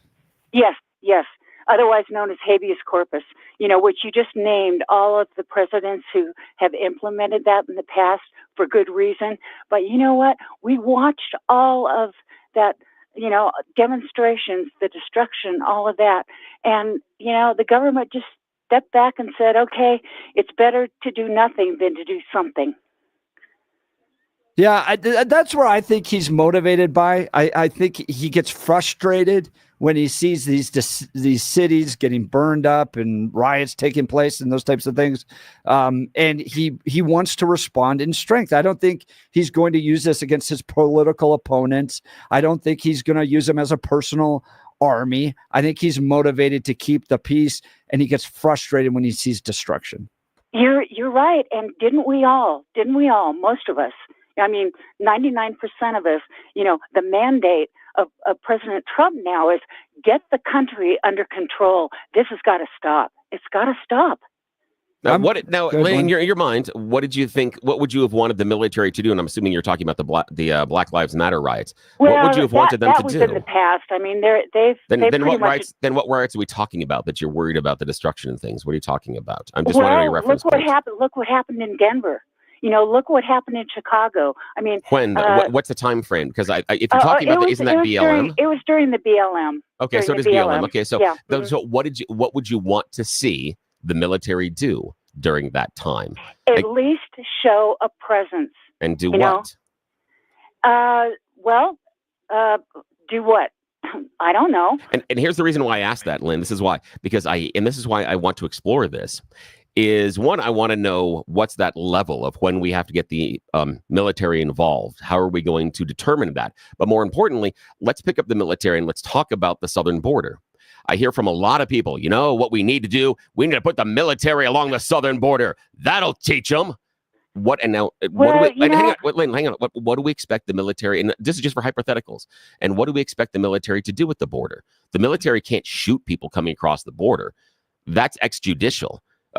Trying to cross into this country is not capital offense. You don't get to kill someone or injure them because they're trying to cross the border. I'm not talking about killing people. I know that you're not. I'm just saying, Lynn, I know that you aren't. Send in the troops and show a presence to quell the anger, quell the uprising. Lynn, what I'm telling you, though, is as soon as those people at the border on the other side realize the guys with the guns can't shoot them, how effective are those guys with guns standing there? And I say, if we're talking about Black Lives Matter, if we want to put troops on the city grounds and the troops are going to do X, Y, and Z, but the one thing they can't do is enforce that with force, and that would mean both deadly and lethal force, they don't have a purpose. Because Let as soon me- as that let me riot, say as soon as this that again. riot, as At soon as that least- riot knows they're not going to be shot, At least what purpose do they show have? a presence. At least show a presence. Send 30,000 troops down there to build, a human wall to say, no, you're not going to pass here, and you're not going to destroy. You're not going to destroy our cities. At least show a presence of somebody, standing there to say no and hell no. Now, Not here. Okay, hang on a sec. Now, are our military troops trained in riot type of situations? Is that something they go through basic? Is that something they regularly train on? Is that something they are qualified for or have been instructed for? Well, yeah. No, they because- haven't. No, Lynn, they haven't. They don't go through riot training. They don't go through any of that. That is the local police force. That's who gets the riot training. The military, to my understanding, does not get that level of riot training because that's not what the military is trained to do. The military is not training to go down there and stop riots. The military is training to kill people and break things. That's what they're good at. It's sort of like, Jeff, it's sort of like overseas wars. Having the U.S. present in certain areas, to keep back the terrorists, and kind of set up a border that says, no, you can't cross here and don't come in here. Just the presence itself of multiple, thousands of troops to say, nope, you're not getting past here. Yeah, and Lynn, I think to your point, it sends a message. So, for instance, when Eisenhower put on fixed bayonets and sent troops down to the South to desegregate the South, they didn't have to engage in direct gunfire. They didn't have to stab people, but it sends a very, very powerful message that the U.S. government is not going to tolerate these types of activities. And, and boom, you need to back it down a little bit. And some people are going to get hurt. I mean, the ones that are very bold and says, no, you can't tell me what to do. Some people are going to get hurt. I mean, there's no doubt about that. But just to be there to say, no, not here, go away. Lynn, I appreciate the call. Yeah, thanks so Lynn. much. Appreciate Lynn's that. line is open, 303-696-1971. Do you support Donald Trump using troops to implement mass deportations, to quell riots, to protect the border? Are you all for that? Or are you concerned Donald Trump's going to utilize troops as his own private army, possibly even go after political opponents? And is it right? Join the conversation. Phone lines open, 303-696-1971. Text lines available, coming right in here to the studio, 720-819-5115. Holy cow, this text message is blowing up. Gabe saying the military should not be used against American civilians. Do you trust your government? Ever? That's an interesting point. All these people that are all running around, deep state, all this stuff about how the government's working against you, and including all the super woke military. But now they're the vanguard of freedom and defending the country. When just a couple of weeks ago, they were these weak, horribly prepared, untrained people that are so worried about climate change and DEI rather than doing the actual military job. But now they're the vanguard of truth and freedom and protecting the flag because we like what they're going to be doing. Are they still those woke, DEI, corrupted minds? As we've been told that our military is at the worst position it's ever been. It's been so eroded, is what Donald Trump's told us. But now it's at a position that it can help with mass deportations and quell riots in America. We probably need to decide what situation our military is in before we decide what our military has the ability to do. Great question. 0841 text in as well. The National Guard's been called into the LA fires to ward off looting. Yeah. How is that any different than Trump using the military against rioting and violence anywhere else? Good question. We'll get to all this and more. Join the conversation. You're listening to The Jeff and Bill Show. This is Denver's Talk Leader, News Talk 710 KNUS.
Welcome back to the Jeff and Bill Show.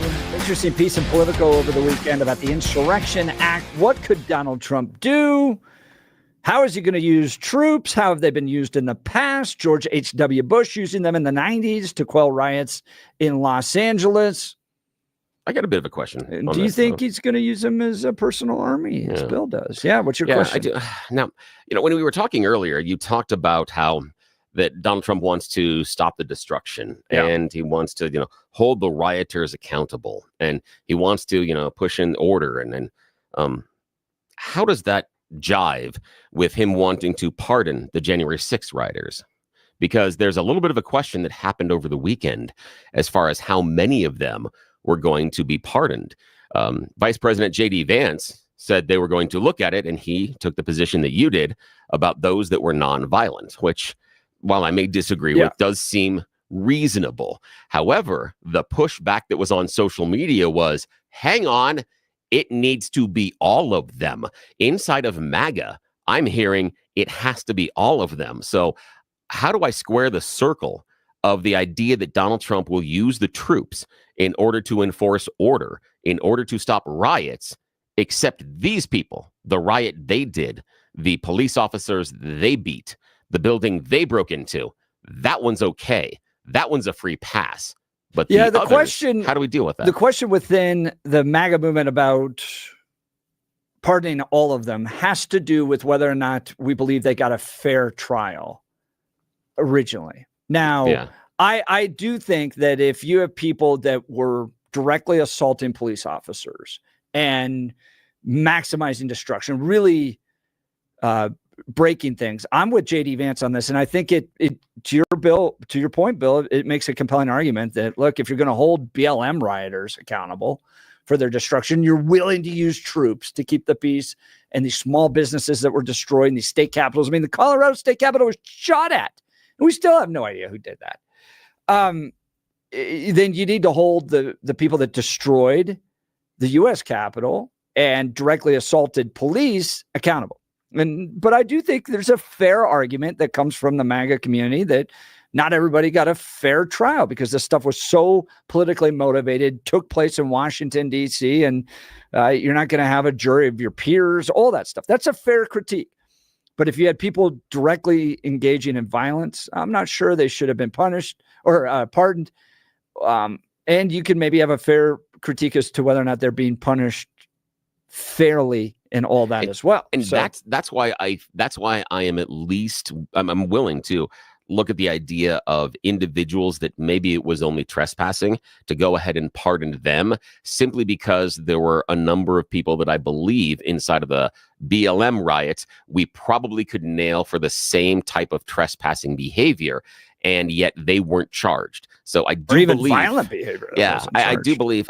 The thing is, I think that from what I was looking at, I think that most of the violent behavior has been charged. They've charged more than 15,000 people. So I think most of the violent behavior that we can lead to. The problem with the shooting at the Capitol is you can fire a gun from hundreds and hundreds and hundreds of feet away.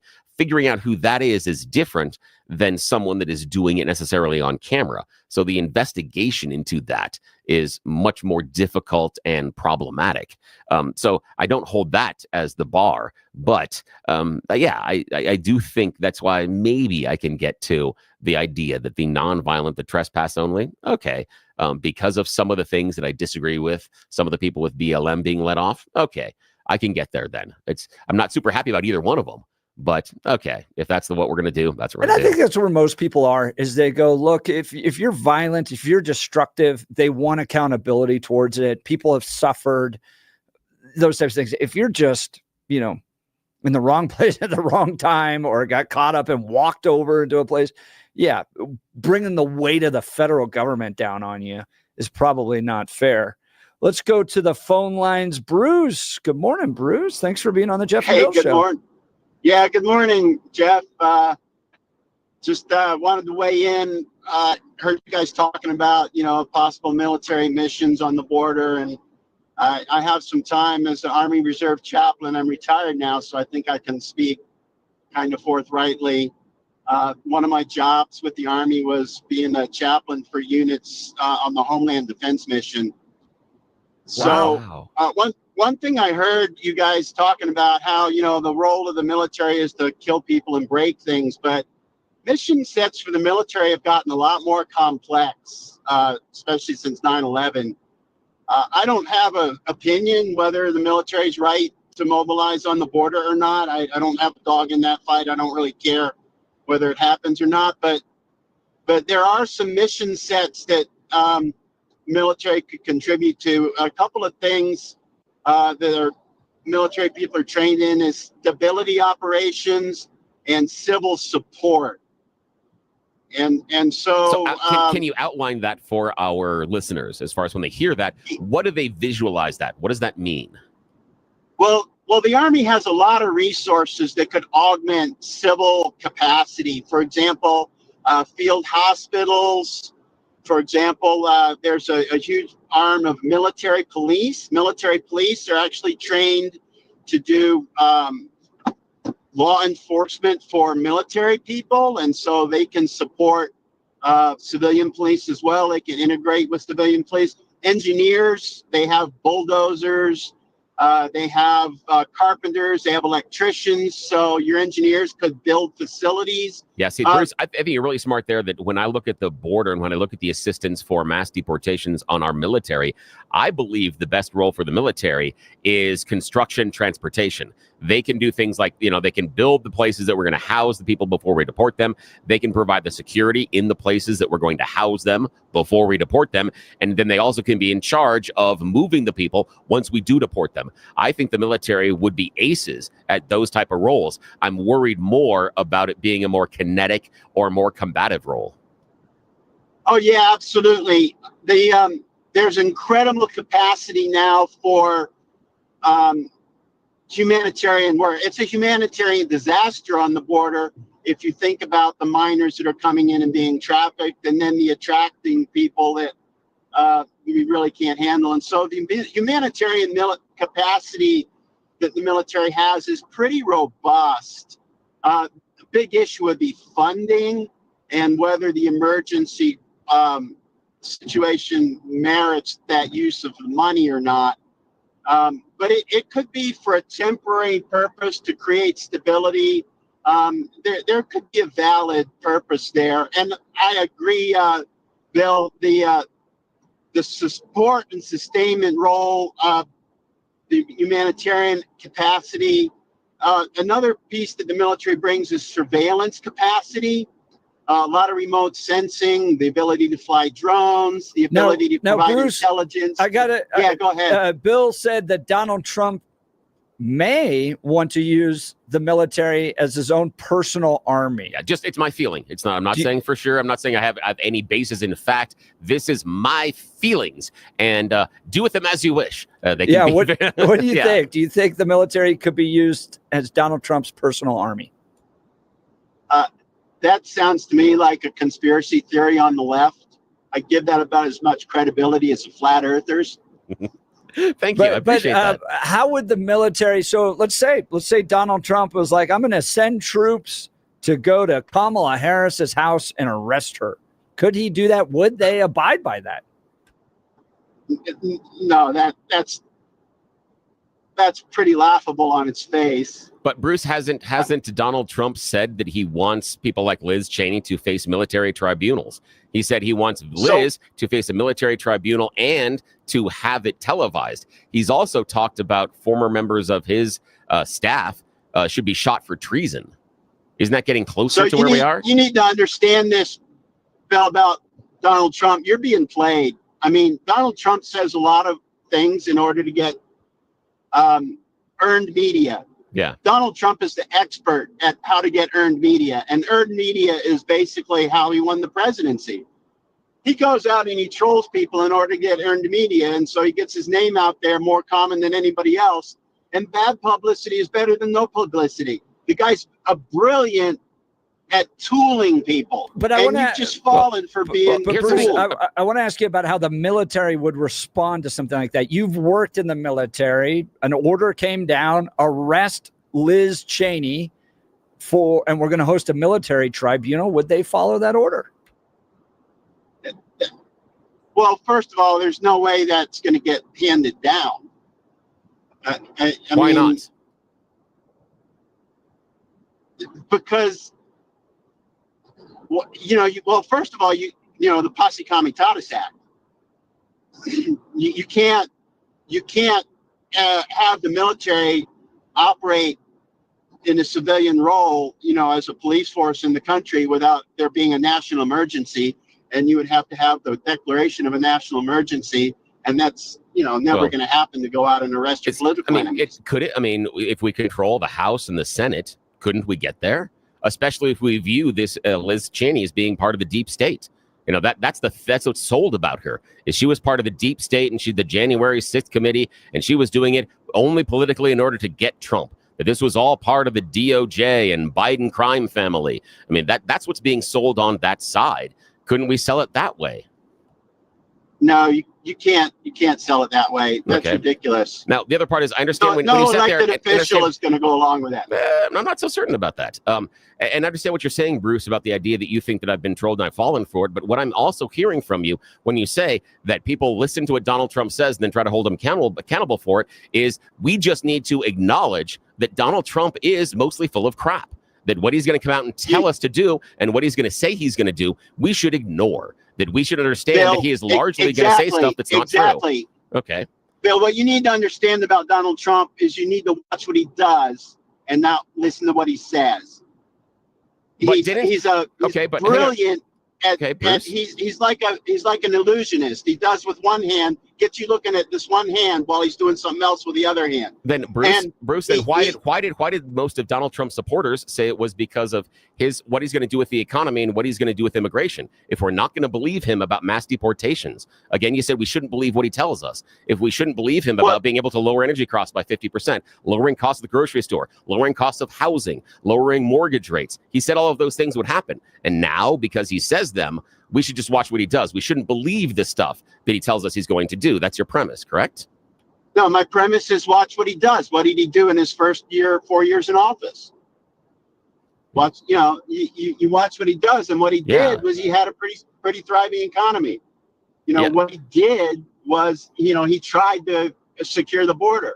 Yeah, but so we know he's going to work real hard to secure the border. Yeah, but he also said that Mexico is going to pay for it, and we didn't get a free wall. And if we look at the fundamentals of the economy, they are just as strong, if not stronger, in some areas under Joe Biden. And that's a difficult thing to say, is that Donald Trump had the economy humming. He tells us it was the greatest economy ever in the world, and that's not true. And so I have this problem of people that are Trump supporters calling in and saying, no, you can't listen to what he says. What he says is BS, but I'm going to pick and choose the stuff that I like that he says, and that's the stuff I'm going to believe he's going to do. Bruce, I sure appreciate the call. That was a lot of fun and a good debate with you and Billy. And his experience in the military, I think, provided a lot of background. And I think that's what I was trying to get to, is like, even if Donald Trump said, no, go after Liz Cheney, grab SEAL Team 6. Yeah.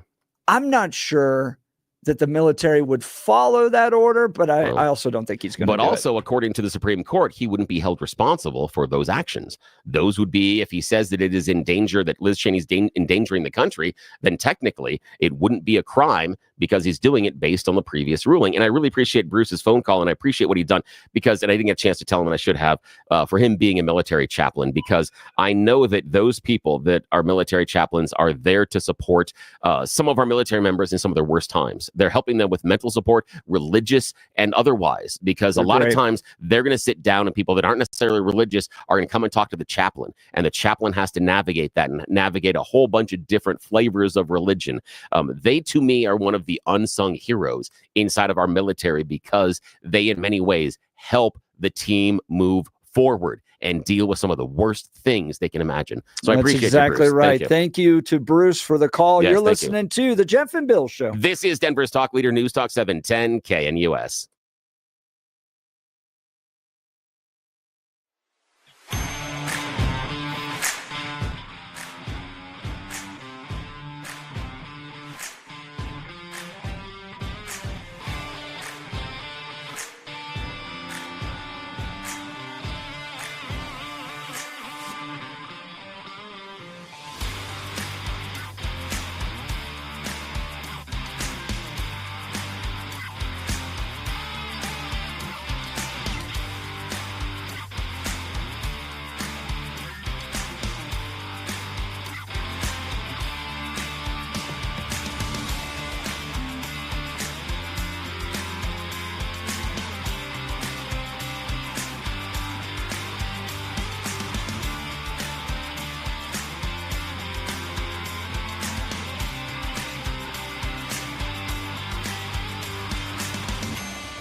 Welcome back to the Jeff and Bill Show. Lots of text messages on this discussion. A big political article over the weekend about Donald Trump, use of troops. What can we expect of them? How were they used in the past? How were they used during the riots? Are they trained enough if they're going to be used to quell riots?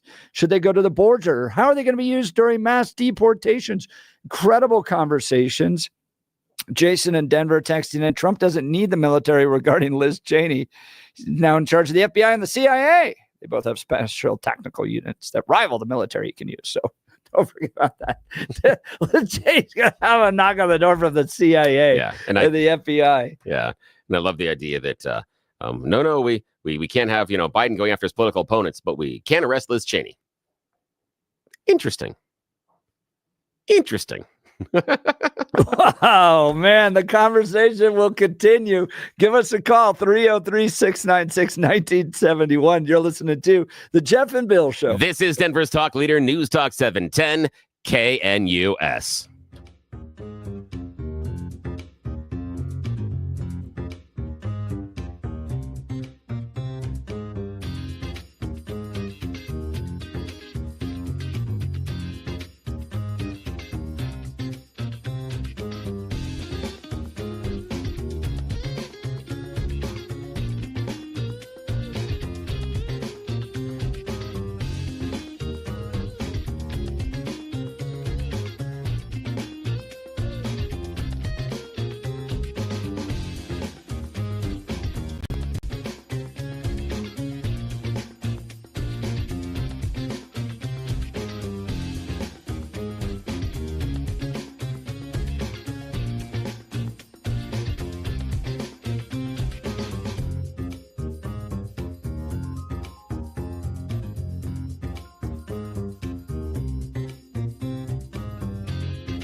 It is 9 a.m. in the Mile High City on this Monday, January 13th. Good morning, Denver, Colorado. You've tuned into the Jeff and Bill Show, News Talk 710 KNUS. I'm your co-host, Jeff Hunt, along with Bill Thorpe, bringing you the freshest insights, hottest takes from the right, left, and center. Congratulations. You're heading to work at the greatest country in history. Let's get after it. We got a whole hour planned for you of engaging discussions, critical analysis, but most importantly, your phone calls and texts, because this is where Denver's voice is heard loud and clear. So grab a cup of coffee, Denver, and let's dive into the issues that matter most to you right here, right now. Jackie Smith, here you go. Jack Smith resigning late last week. No longer with the Department of Justice and Special Counsel, but now he's turned in his reports. And we're waiting to hear what's in them. There's a back and forth as to whether or not they're going to be released. But at any moment, we could be hearing those, because there's a 3-day delay. The reports were submitted on Friday. So at any moment we could hear, was this just a big waste of time? $50 million spent on these two cases, coordinated by Jack Smith to go after Trump on January 20th in the classified documents case. And at the end, Donald Trump isn't going to be prosecuted because there's a standing policy within the Department of Justice. You don't prosecute a sitting president, but there are other people that could be prosecuted, particularly around the documents case. 2 longtime staffers of Donald Trump could be prosecuted over this stuff, but $50 million spent on this, a giant waste of time or a righteous prosecution? Love to hear from you. Give us a call, 303-696-1971, or text us on the Dan Caplis Law text line at 720-819-5115. Let's check in on news and comment with Blake Olson. Good morning, Blake. Morning, Jeff and Billy. It's 19 and sunny in Denver, expecting a high of 36 today with the sunshine. So wintertime, that'll feel like, about 49 degrees, 50 degrees. So that's enjoy it, because it is that cold polar air is coming. No doubt, man. But man, if you can get some sunshine and blue sky, I am blessed. I feel blessed every time I see that in January. Our top story: 16th Street businesses and citizens on edge after police arrested a suspect last night and say he's connected to weekend stabbings that left 2 dead and 2 injured in downtown Denver Saturday night. His identity will be released today, hopefully. An American Airlines flight attendant has been identified as one of the victims. The Phoenix-based flight attendant, Celinda Levno, was the victim of a senseless crime, said American Airlines.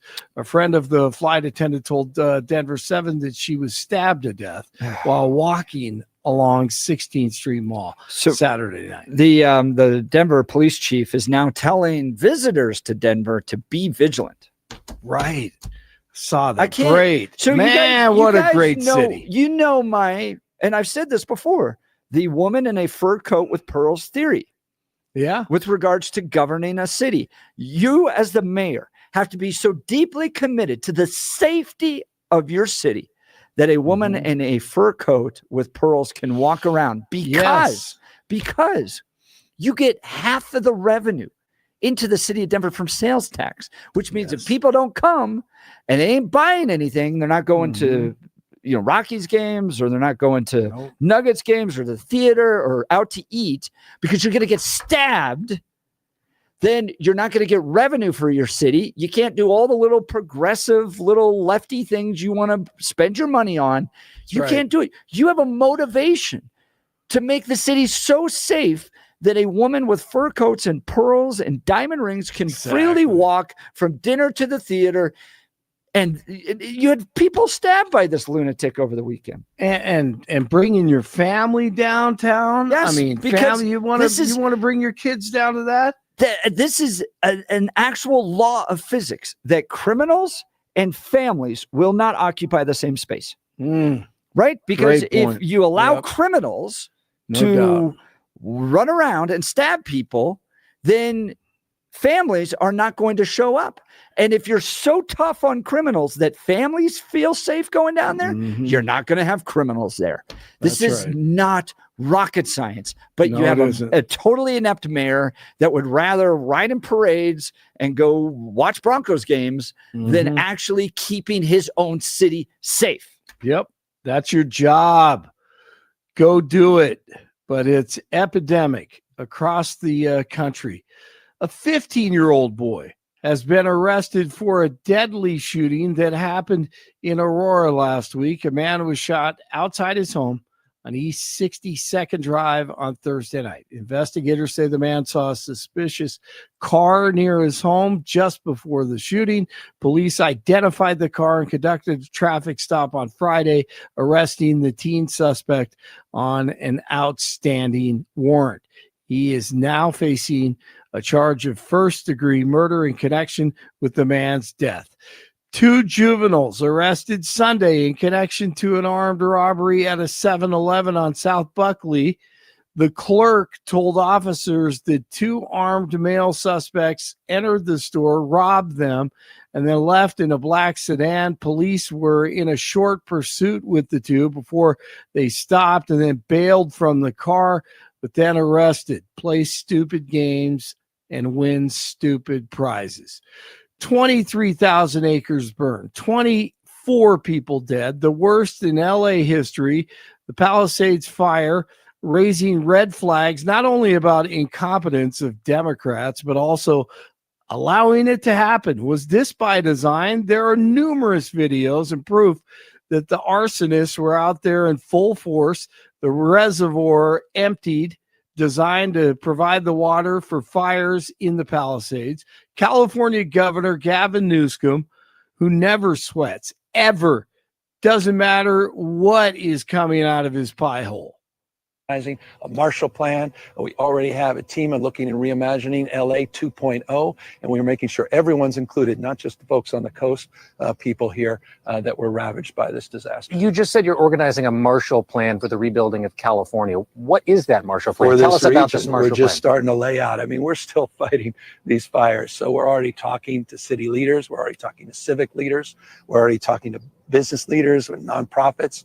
We're talking to labor leaders. We're starting to organize how we can put together a collection of individuals on philanthropy for recovery, how we can organize the region, how we can make sure that we are seeking federal assistance for the Olympics more broadly, but also federal assistance for the recovery efforts, and how we can galvanize the community with folks that love this community to really develop a mindset so that at scale, we're dealing with the scope of this tragedy and responding to it at scale with efficiency, like the executive order I talked about, time value of delivering projects, addressing building codes, addressing permitting issues, and moving forward to rebuilding and being more resilient.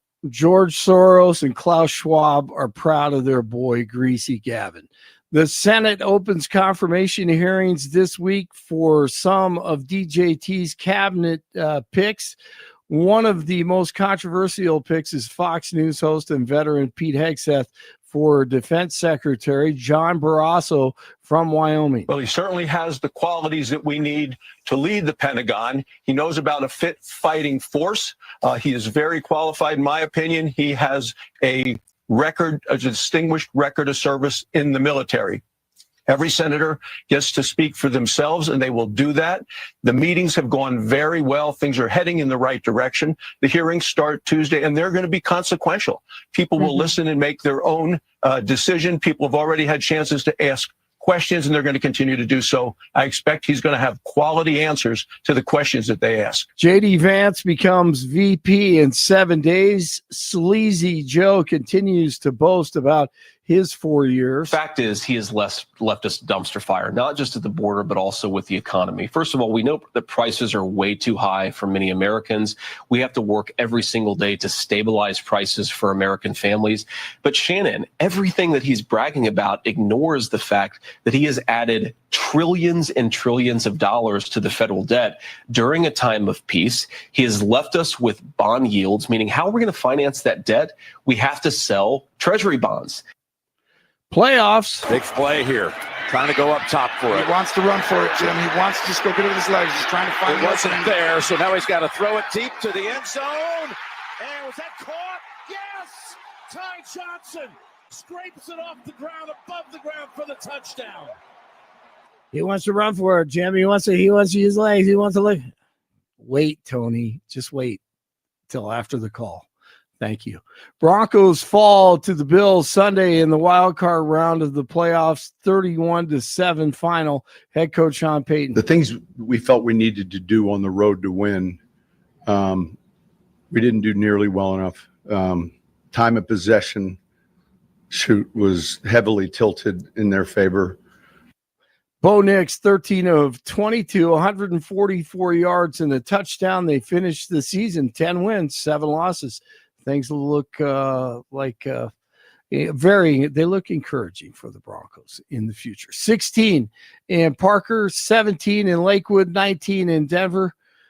It's Monday. Stop, drop, and roll. Jeff and Billy continue. Is she strong enough to do this? Or you couldn't carry my husband out of a fire, which my response is he got himself in the wrong place if I have to carry him out of a fire. Yeah, you tell him, girl. Blake Olson, News Talk, 710 KNUS. Fair weather to start the week here in Denver. Just a little chilly. Temperatures are going to be in the 30s today and tomorrow. Might make the 40s Wednesday. The warmest day of the week will be Thursday. We're going to see generally fair, dry conditions. Nights in the teens and lower 20s. Increasingly cloudy Friday, turning cooler late. Then it's going to be much, much colder by Friday night and the weekend with a chance of light snow. An Arctic front will be paying Colorado and the Front Range a visit by the weekend. I'm meteorologist Don Day in the 710 KNUS Weather Center.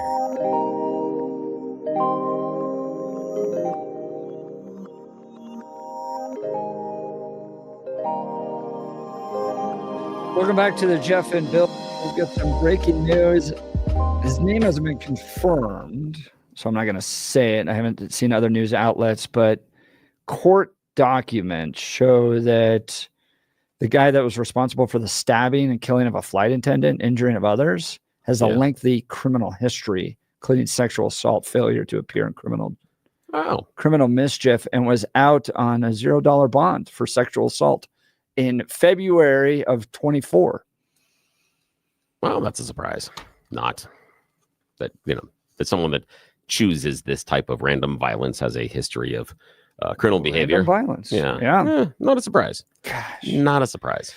We'll continue and the to other follow stuff I want to that say right now, I'm news. going to keep for mine because that's for a different discussion. I don't want to derail everything we're going to do right now because, oh boy, could we. But no, we're going to do that. That's for a different day. We will be able to talk about this this horrible person later on, and that's when I will cause the chaos and light things on fire. But that's for a different day. Speaking of chaos and lighting on fire, Billy, the text messages are blowing up today. Are they ever? 5600 saying, Billy, you're always wrong. It's the job of the military to protect the United States of America. We, the people, from all enemies, foreign and domestic. America's greatest enemy is domestic. The anti-American enemy has infiltrated every institution of the USA and is largely responsible for indoctrinating people like you, Bill. This deep state enemy must be exposed and then eradicated. The military should be used to neutralize them. Yikes. And deport the millions of illegal immigrants that they allowed into the U.S. The President of the United States is the commander-in-chief of the U.S. military, and they pledge to obey him. Neutralize. I can see that because, and I understand why the texter feels that way, because it has been successful in other regimes. Let's see what comes to mind. Iraq comes to mind. Iran comes to mind. It's incredibly effective in Russia, incredibly effective there, using the military to purge thought and purity of party. Let's see. China, also really good at that. Oh, and North Korea. North Korea does a great job using their military to purge the members of the government that don't follow the approved or appropriate line of thinking. Perhaps the texter will also suggest re-education camps for folks like myself, etc. Since we're going that direction. I think they would love to send you there. Yeah, I'm sure they would. The issue being is that I love the fact that you would perform so well in those. The thing for me is what I love is that in order to protect the freedom and liberty of America. We must turn America into what we hate in order to save it. I find that logic fascinating, and I Can we appreciate the just text take message. a moment to wonder what Bill and a Oh yeah, camp would be I would be a lot of fun. I probably would not leave there with all of my appendages still intact. They would take some from me, I am certain. And you go all in your own little minds, decide which ones you want them to take first. Phones are starting to light up. All right, let's talk about this special counsel, Jack Smith. He gone. Here's the background on it. Washington Post put together a big kind of review, help you understand what the fights still are and what's coming up here. Under the Justice Department regulations, special counsels must submit a final report to the Attorney General at the conclusion of their investigation, detailing the findings and the decision-making process. The Attorney General gives the report to Congress and decides if it should be made public. Of course, you know these yahoos want it to be public. So what's the fight all about? Well, when Trump won the November election, Smith wound down his 2 federal cases against him, citing Justice Department regulations prohibiting the prosecution of a sitting president. In the D.C. case, in which Trump is charged with attempting to undo the 2020 election results, the judge dismissed the indictment at Smith's request. Judge Eileen Cannon has already dismissed the Florida classified documents case against Trump and his 2 co-defendants, ruling last July that it was invalid because Smith was unlawfully appointed. The Justice Department is appealing the ruling. So he's appealing in that, dropping Trump as a party, but keeping his co-defendants, longtime Trump employees, on the docket. Before resigning Friday, Smith submitted a 2-volume report to Attorney General Merrick Garland, who, just loves Republicans, and I'm sure will absolutely keep this report private. 1 volume in each case. Trump's legal team is trying to get the courts to block its public release, questioning Smith's legitimacy and saying making the report public would impede Trump's transition to the presidency. So what happened last week? This is where it gets a little confusing. Since Trump is no longer a party to either case, it fell to the 2 employees to ask Eileen Cannon to block the report's release. They said the Florida portion of the report could unfairly prejudice a jury against them. If Cannon's decision to toss the case is overturned, they end up facing a trial. But they also argued that the entire report should be withheld, including the volume on the election interference case. The filing to Cannon included a letter Trump's attorney sent to Garland urging him not to release the report. Here's how the courts have ruled so far. Cannon, Judge Eileen Cannon, essentially punted the substance of the decision to the U.S. Court of Appeals for the 11th Circuit. She told the Justice Department not to release any part of the report until at least 3 days after a ruling on the matter by the appeals court, which also got a request from the 2 employees of Donald Trump to keep it under wraps. This same appeals court, weighing the Justice Department's challenge to Cannon's ruling that Smith was unlawfully appointed. On Thursday night, the appeals court said the U.S. Department could release the report, but the judges said if the government wanted to avoid Cannon's 3-day rule, it would have to separately appeal that part of the decision. The Justice Department quickly did so, but the appeals court has not yet ruled. The lawyers for the 2 employees, meanwhile, have asked Cannon to extend her 3-day ban on releasing the report Saturday evening. Cannon told the Justice Department to respond by Sunday morning to some of the specifics of the 2 employees' case that they have raised. So when we might see the report? If the 11th Circuit doesn't weigh in, the election interference part of the report could be released at any moment.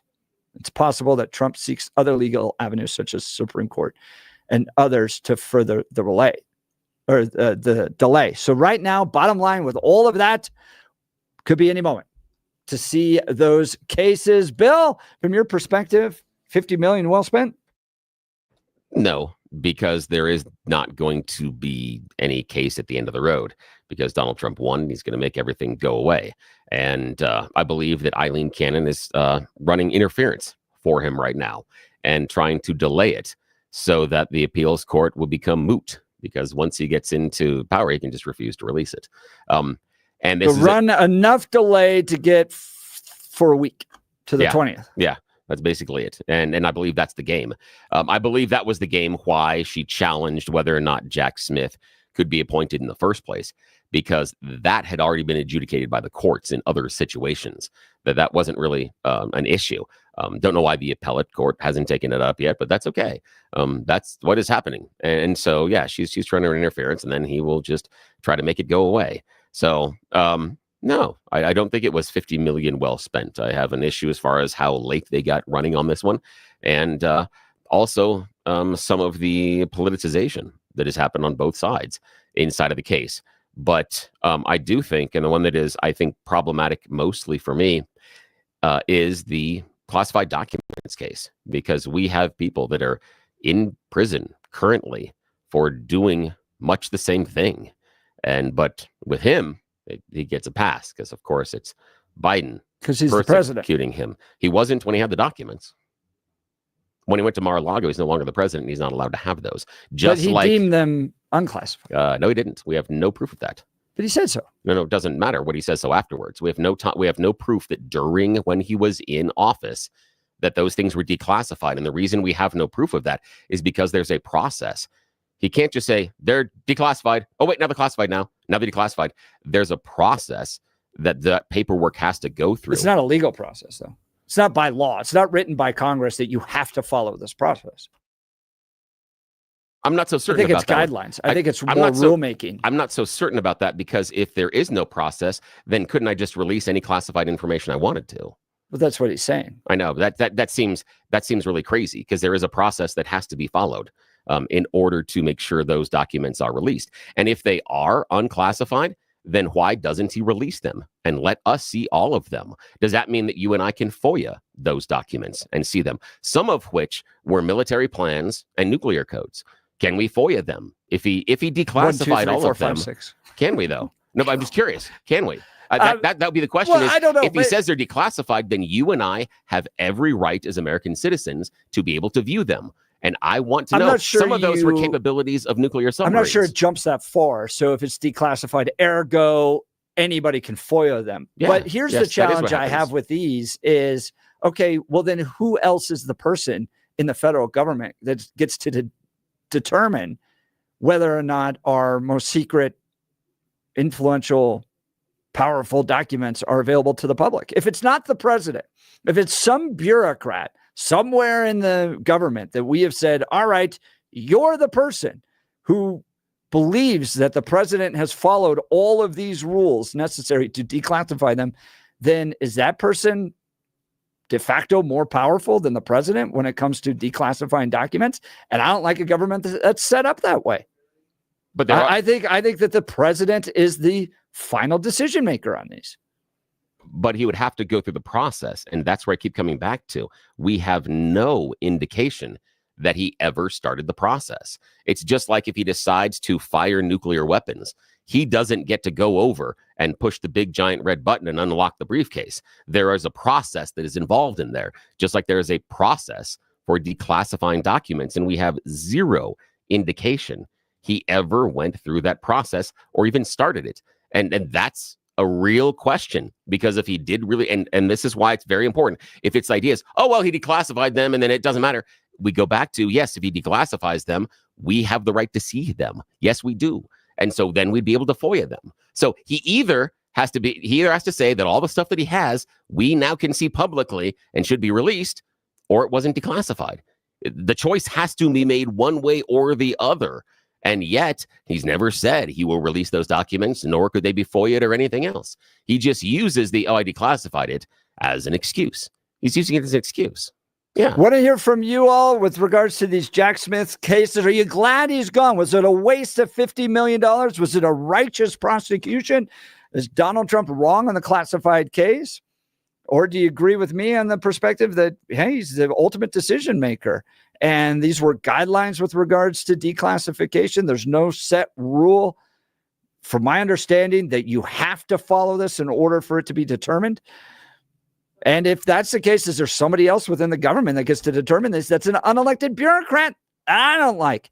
Give us a call, 303-696-1971, or text us on the Dan Capitalist Law text line at 720-819-5115. And then also, I'll throw this out there.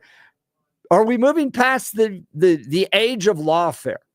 All 4 cases against Donald Trump at the end of the day didn't stop him from becoming president. Only in one was he prosecuted. And in that case, they didn't even punish him. So were all 4 of these just a giant waste of time, energy, and were they politically motivated? Phone lines are open, 303-696-1971. Text us on the Dan Capitalist Law text line, 720-819-5115. Now, Jeff, Well, Bill and I are debating this. There's Yeah. something we don't debate. Yeah, something we don't debate. It's about living your life in pain. Well, Jeff and I don't agree on many things. We do agree that you shouldn't have to get out of bed in the morning and just wonder how much it's going to hurt. Listen, I've been there. Been just like you. We're just curious about how much is this going to hurt each and every day. And I've got some friends that can help you out. Balance Well Space. I thought as I got older, things were just going to hurt. That was natural. That was part of the aging process. That's what I observed in the older people in my life growing up. So when things started to ache, when I started doing things, going on walks and hikes, when I started not being able to lift things like I used to, and being worried about how long I can be down on the ground pulling weeds and what my back was going to feel like the next day, I started changing my life and how I lived until I met the team at Balance Well Space. They introduced me to something called integrative medicine, and they took away my daily pain. I used to be in a level of like 4 to 10 on a daily basis. Now I'm at a 0 out of almost every single day in the past like 6 months. It is crazy. Integrative medicine means you get a whole bunch of different techniques and treatments under one roof.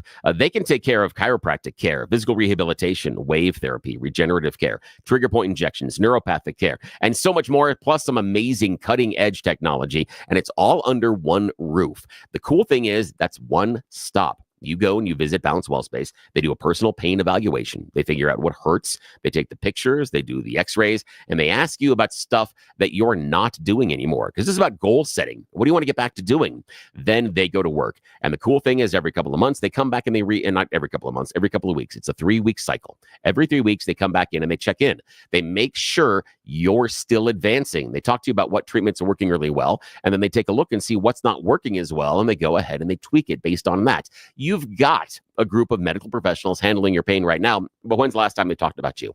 When's the last time they had a meeting about you, exchanged emails, text messages, Zooms, carrier pigeons, something talking about how all their care is working together? They haven't. And that's part of why you are seeing those plateaus and not advancing to the places where you need to be, because everything isn't working together. That's the difference in Balance Well Space. Integrative medicine. They've got brand new offices right across from Hangar 2 in Lowry, plenty of parking, and they're great people. Go see Dr. Jess, Dr. Julie, everybody else be on the medical team and talk to them about how they can take away your daily pain. I put a bed together for my youngest daughter this weekend.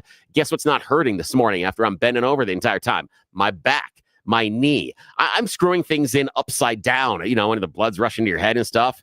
Guess what? My hamstrings, they're a little sore today. Yes, that's stupid because of bending upside down.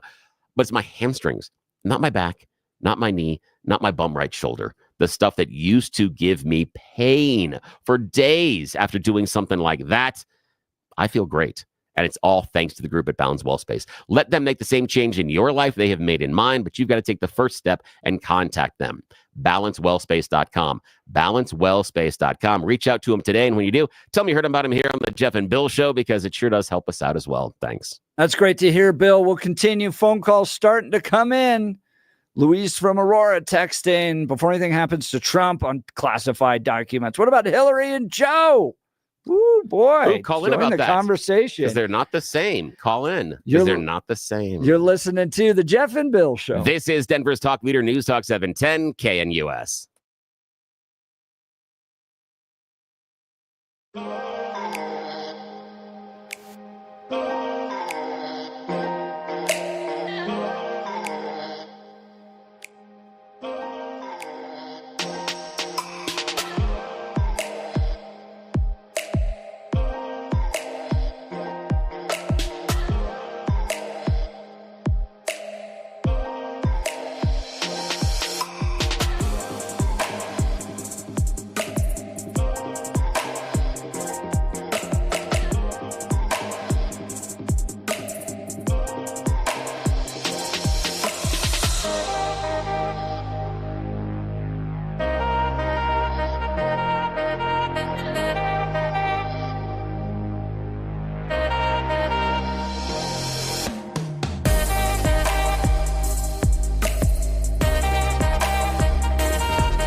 Welcome back to the Jeff and Bill Show. We're talking Jack Smith, the Trump documents, January 20th cases, the reports still out there.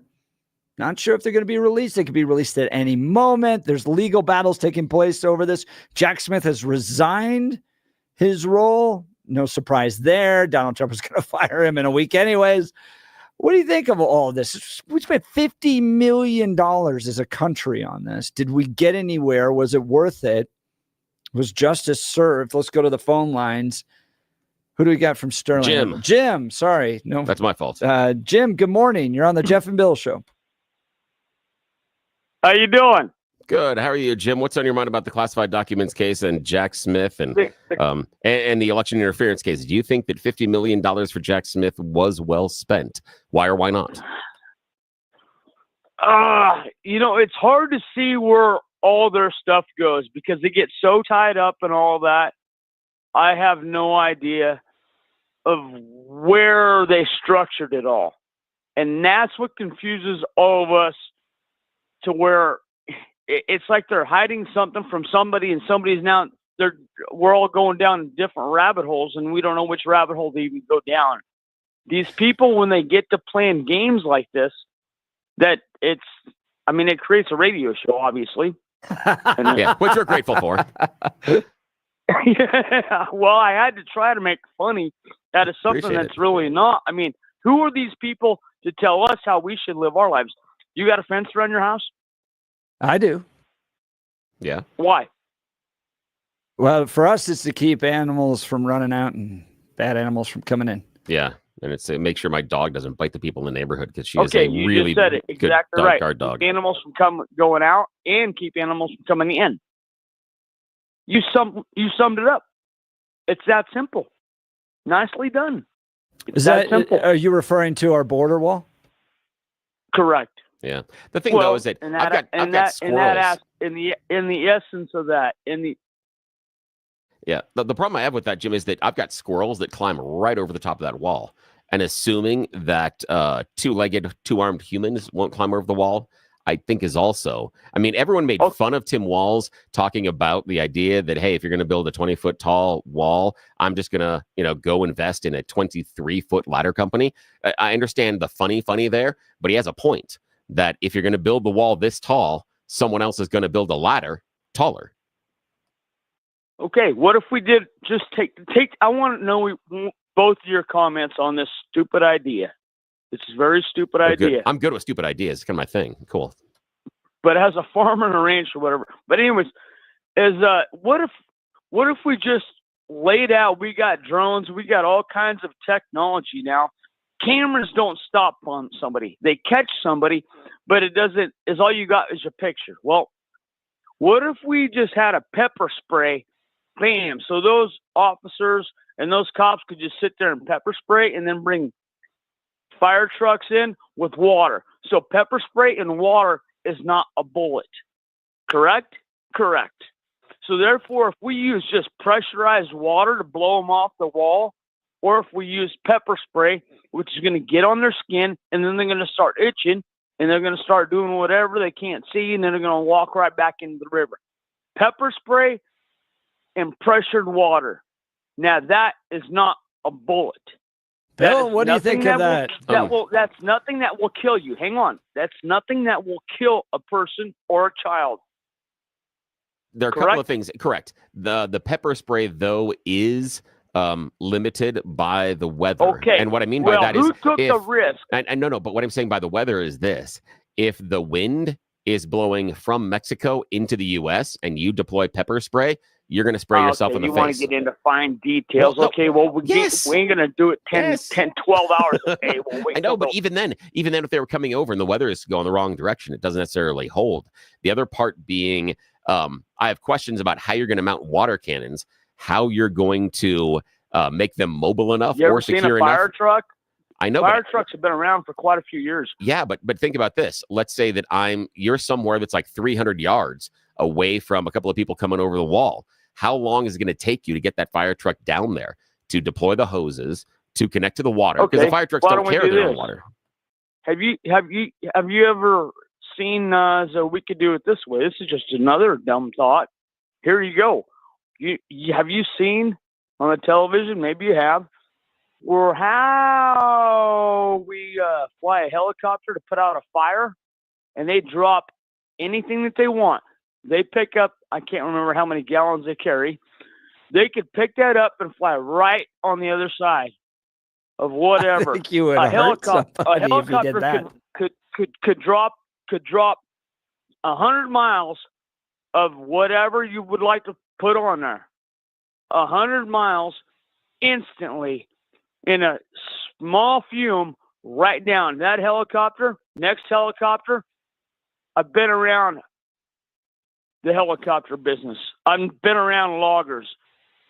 I mean, I knew a guy, he had 3 helicopters of his own. So I've flown a couple. Yeah. And anyways, height will be height is going to be your. You watch those. Height's going to be. So what? Yeah. Well, Jim, I appreciate the phone call. I appreciate the phone call, Jim, and give us a call back later this week. I appreciate the helicopter idea, but height and weather are going to be your problems there, because the higher you put that helicopter in the air, the more the water is going to disperse as it comes down, based on wind resistance and how water behaves in the air.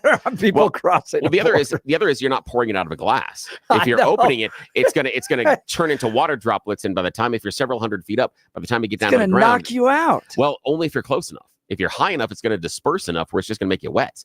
Because if you think about when they're dropping the big things of water on the forest fires, they're not creating these huge water trenches through the middle of the forest. The reason it's dropped from that angle and that height is because it disperses into very heavy wet mist by the time it comes down, so that you can create a large enough coverage area, and you have to disperse the moisture. That's what would happen if you were too far up. If you're going to fly 50 feet above the people, you might get a shot at washing them off the wall. You go a little bit higher than that, so you get 100, 200 feet, the water is going to disperse because of the air resistance. They're going to form droplets because of how water behaves, and it's going to disperse and end up being a mist that falls on you. So you're just going to be damp.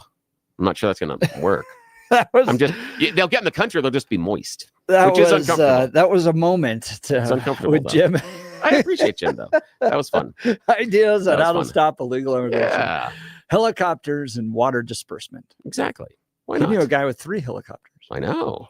Yeah. I'd like to know a guy with 3 helicopters. Me too. Give me a ride. Yeah, helicopter rides are a lot of fun. That's a lot of fun. But going back to the Jack Smith thing is I think that both of us can agree, for different reasons though, but I think both of us can agree that it was not money well spent. We come to different conclusions as to why, but the bottom line is whether or not you feel that the possible prosecution of Donald Trump was justified or was not.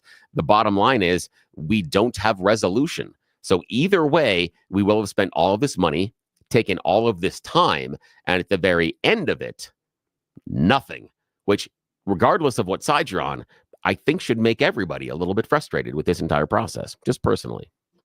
I always saw it as lawfare, and now it's wasted $50 million lawfare. Bill, I got to ask you this question. Yeah, this worries me. You saw the people being stabbed? Oh, on 16th Street Mall. 16th Street Mall. Okay, yeah. I don't think you're allowed to conceal carry down on the 16th Street Mall. Maybe not. But then again, though, the idea is I don't think that I need to conceal carry to prevent myself from someone that has a knife, which I think is the advantage. And that's one of the things here is at least this person didn't have a gun, because they could have killed a lot more people than just the one person. What about the people that got killed? Oh, I know. What about their ability to shoot the guy? I know, but I'm telling you that you don't have to defend yourself with a gun from a person with a knife. Well, apparently it didn't work. Running away didn't work. I know, but here's the thing. Of the 3 people that were stabbed, 1 died. That's horrible. But what happened if that person had a gun? How many more people could have died, and how many more people could they have shot? They wouldn't have just shot 3 people, probably, given the number of people, and we had witnesses down there. They could have easily, because again, knife is wet work. Knife is kinetic. You got to get close to someone. I can be standing dozens of feet away, and I can still pull a trigger. So that person wouldn't have even have to get close to any individual on 16th Street Mall in order to shoot them. So I hate the fact that someone lost their life, and I think it's a horrible, violent crime, and I hope we can do something about it. But if there's anything that we can take from this, at least they didn't pick up a Oh, gun. I totally disagree on this. So one, the You guy wanted them was to have a gun? the guy was already a criminal. It's unlikely that he was going to be able to get a gun anyways. Wait, hang but on. the poor Wait, stop. people. No, Hang on. I don't want him to have a gun. But hang on. What do you mean it's unlikely for him to get a gun? Didn't we see TDA running around apartment buildings with a whole bunch of guns? I thought the entire reason is it's easy for criminals to get their hands on guns. That's why we have to have guns ourselves. But I don't hear know how that a from Rocky Mountain concealed gun carry owners. ban would have stopped him. No, I'm not talking about concealed carry ban. What I'm That's saying what is, I'm talking I know, about. but I'm not talking about that. I'm saying, and I hear from Rocky Mountain gun owners all the time that because it's so easy for these criminals to get guns, we have to have the guns. I'm saying, thank goodness he didn't have a gun because his ability to inflict damage and kill more people in that situation is vastly increased versus but having the a knife. concealed carry ban, I don't think he that wouldn't have anything to do with his ability to get a gun. It has everything to do with whether or not law-abiding people down there were unarmed, and they were, which is terrible. I wonder, and this is maybe a debate we can get into tomorrow because we're just running out of time. Yeah. But are the concealed carry bans causing more death in places like Denver, where you can't have a concealed carry gun down there on the 16th Street Mall? Would love to hear from you. Give us a call. You're listening to the Jeff and Bill Show. We are Denver's talk leader, News Talk 710 KNUS.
Welcome back to the Jeff and Bill Show. Boy, what a day it's been. Everything from the fire updates to whether or not the mayor should be traveling.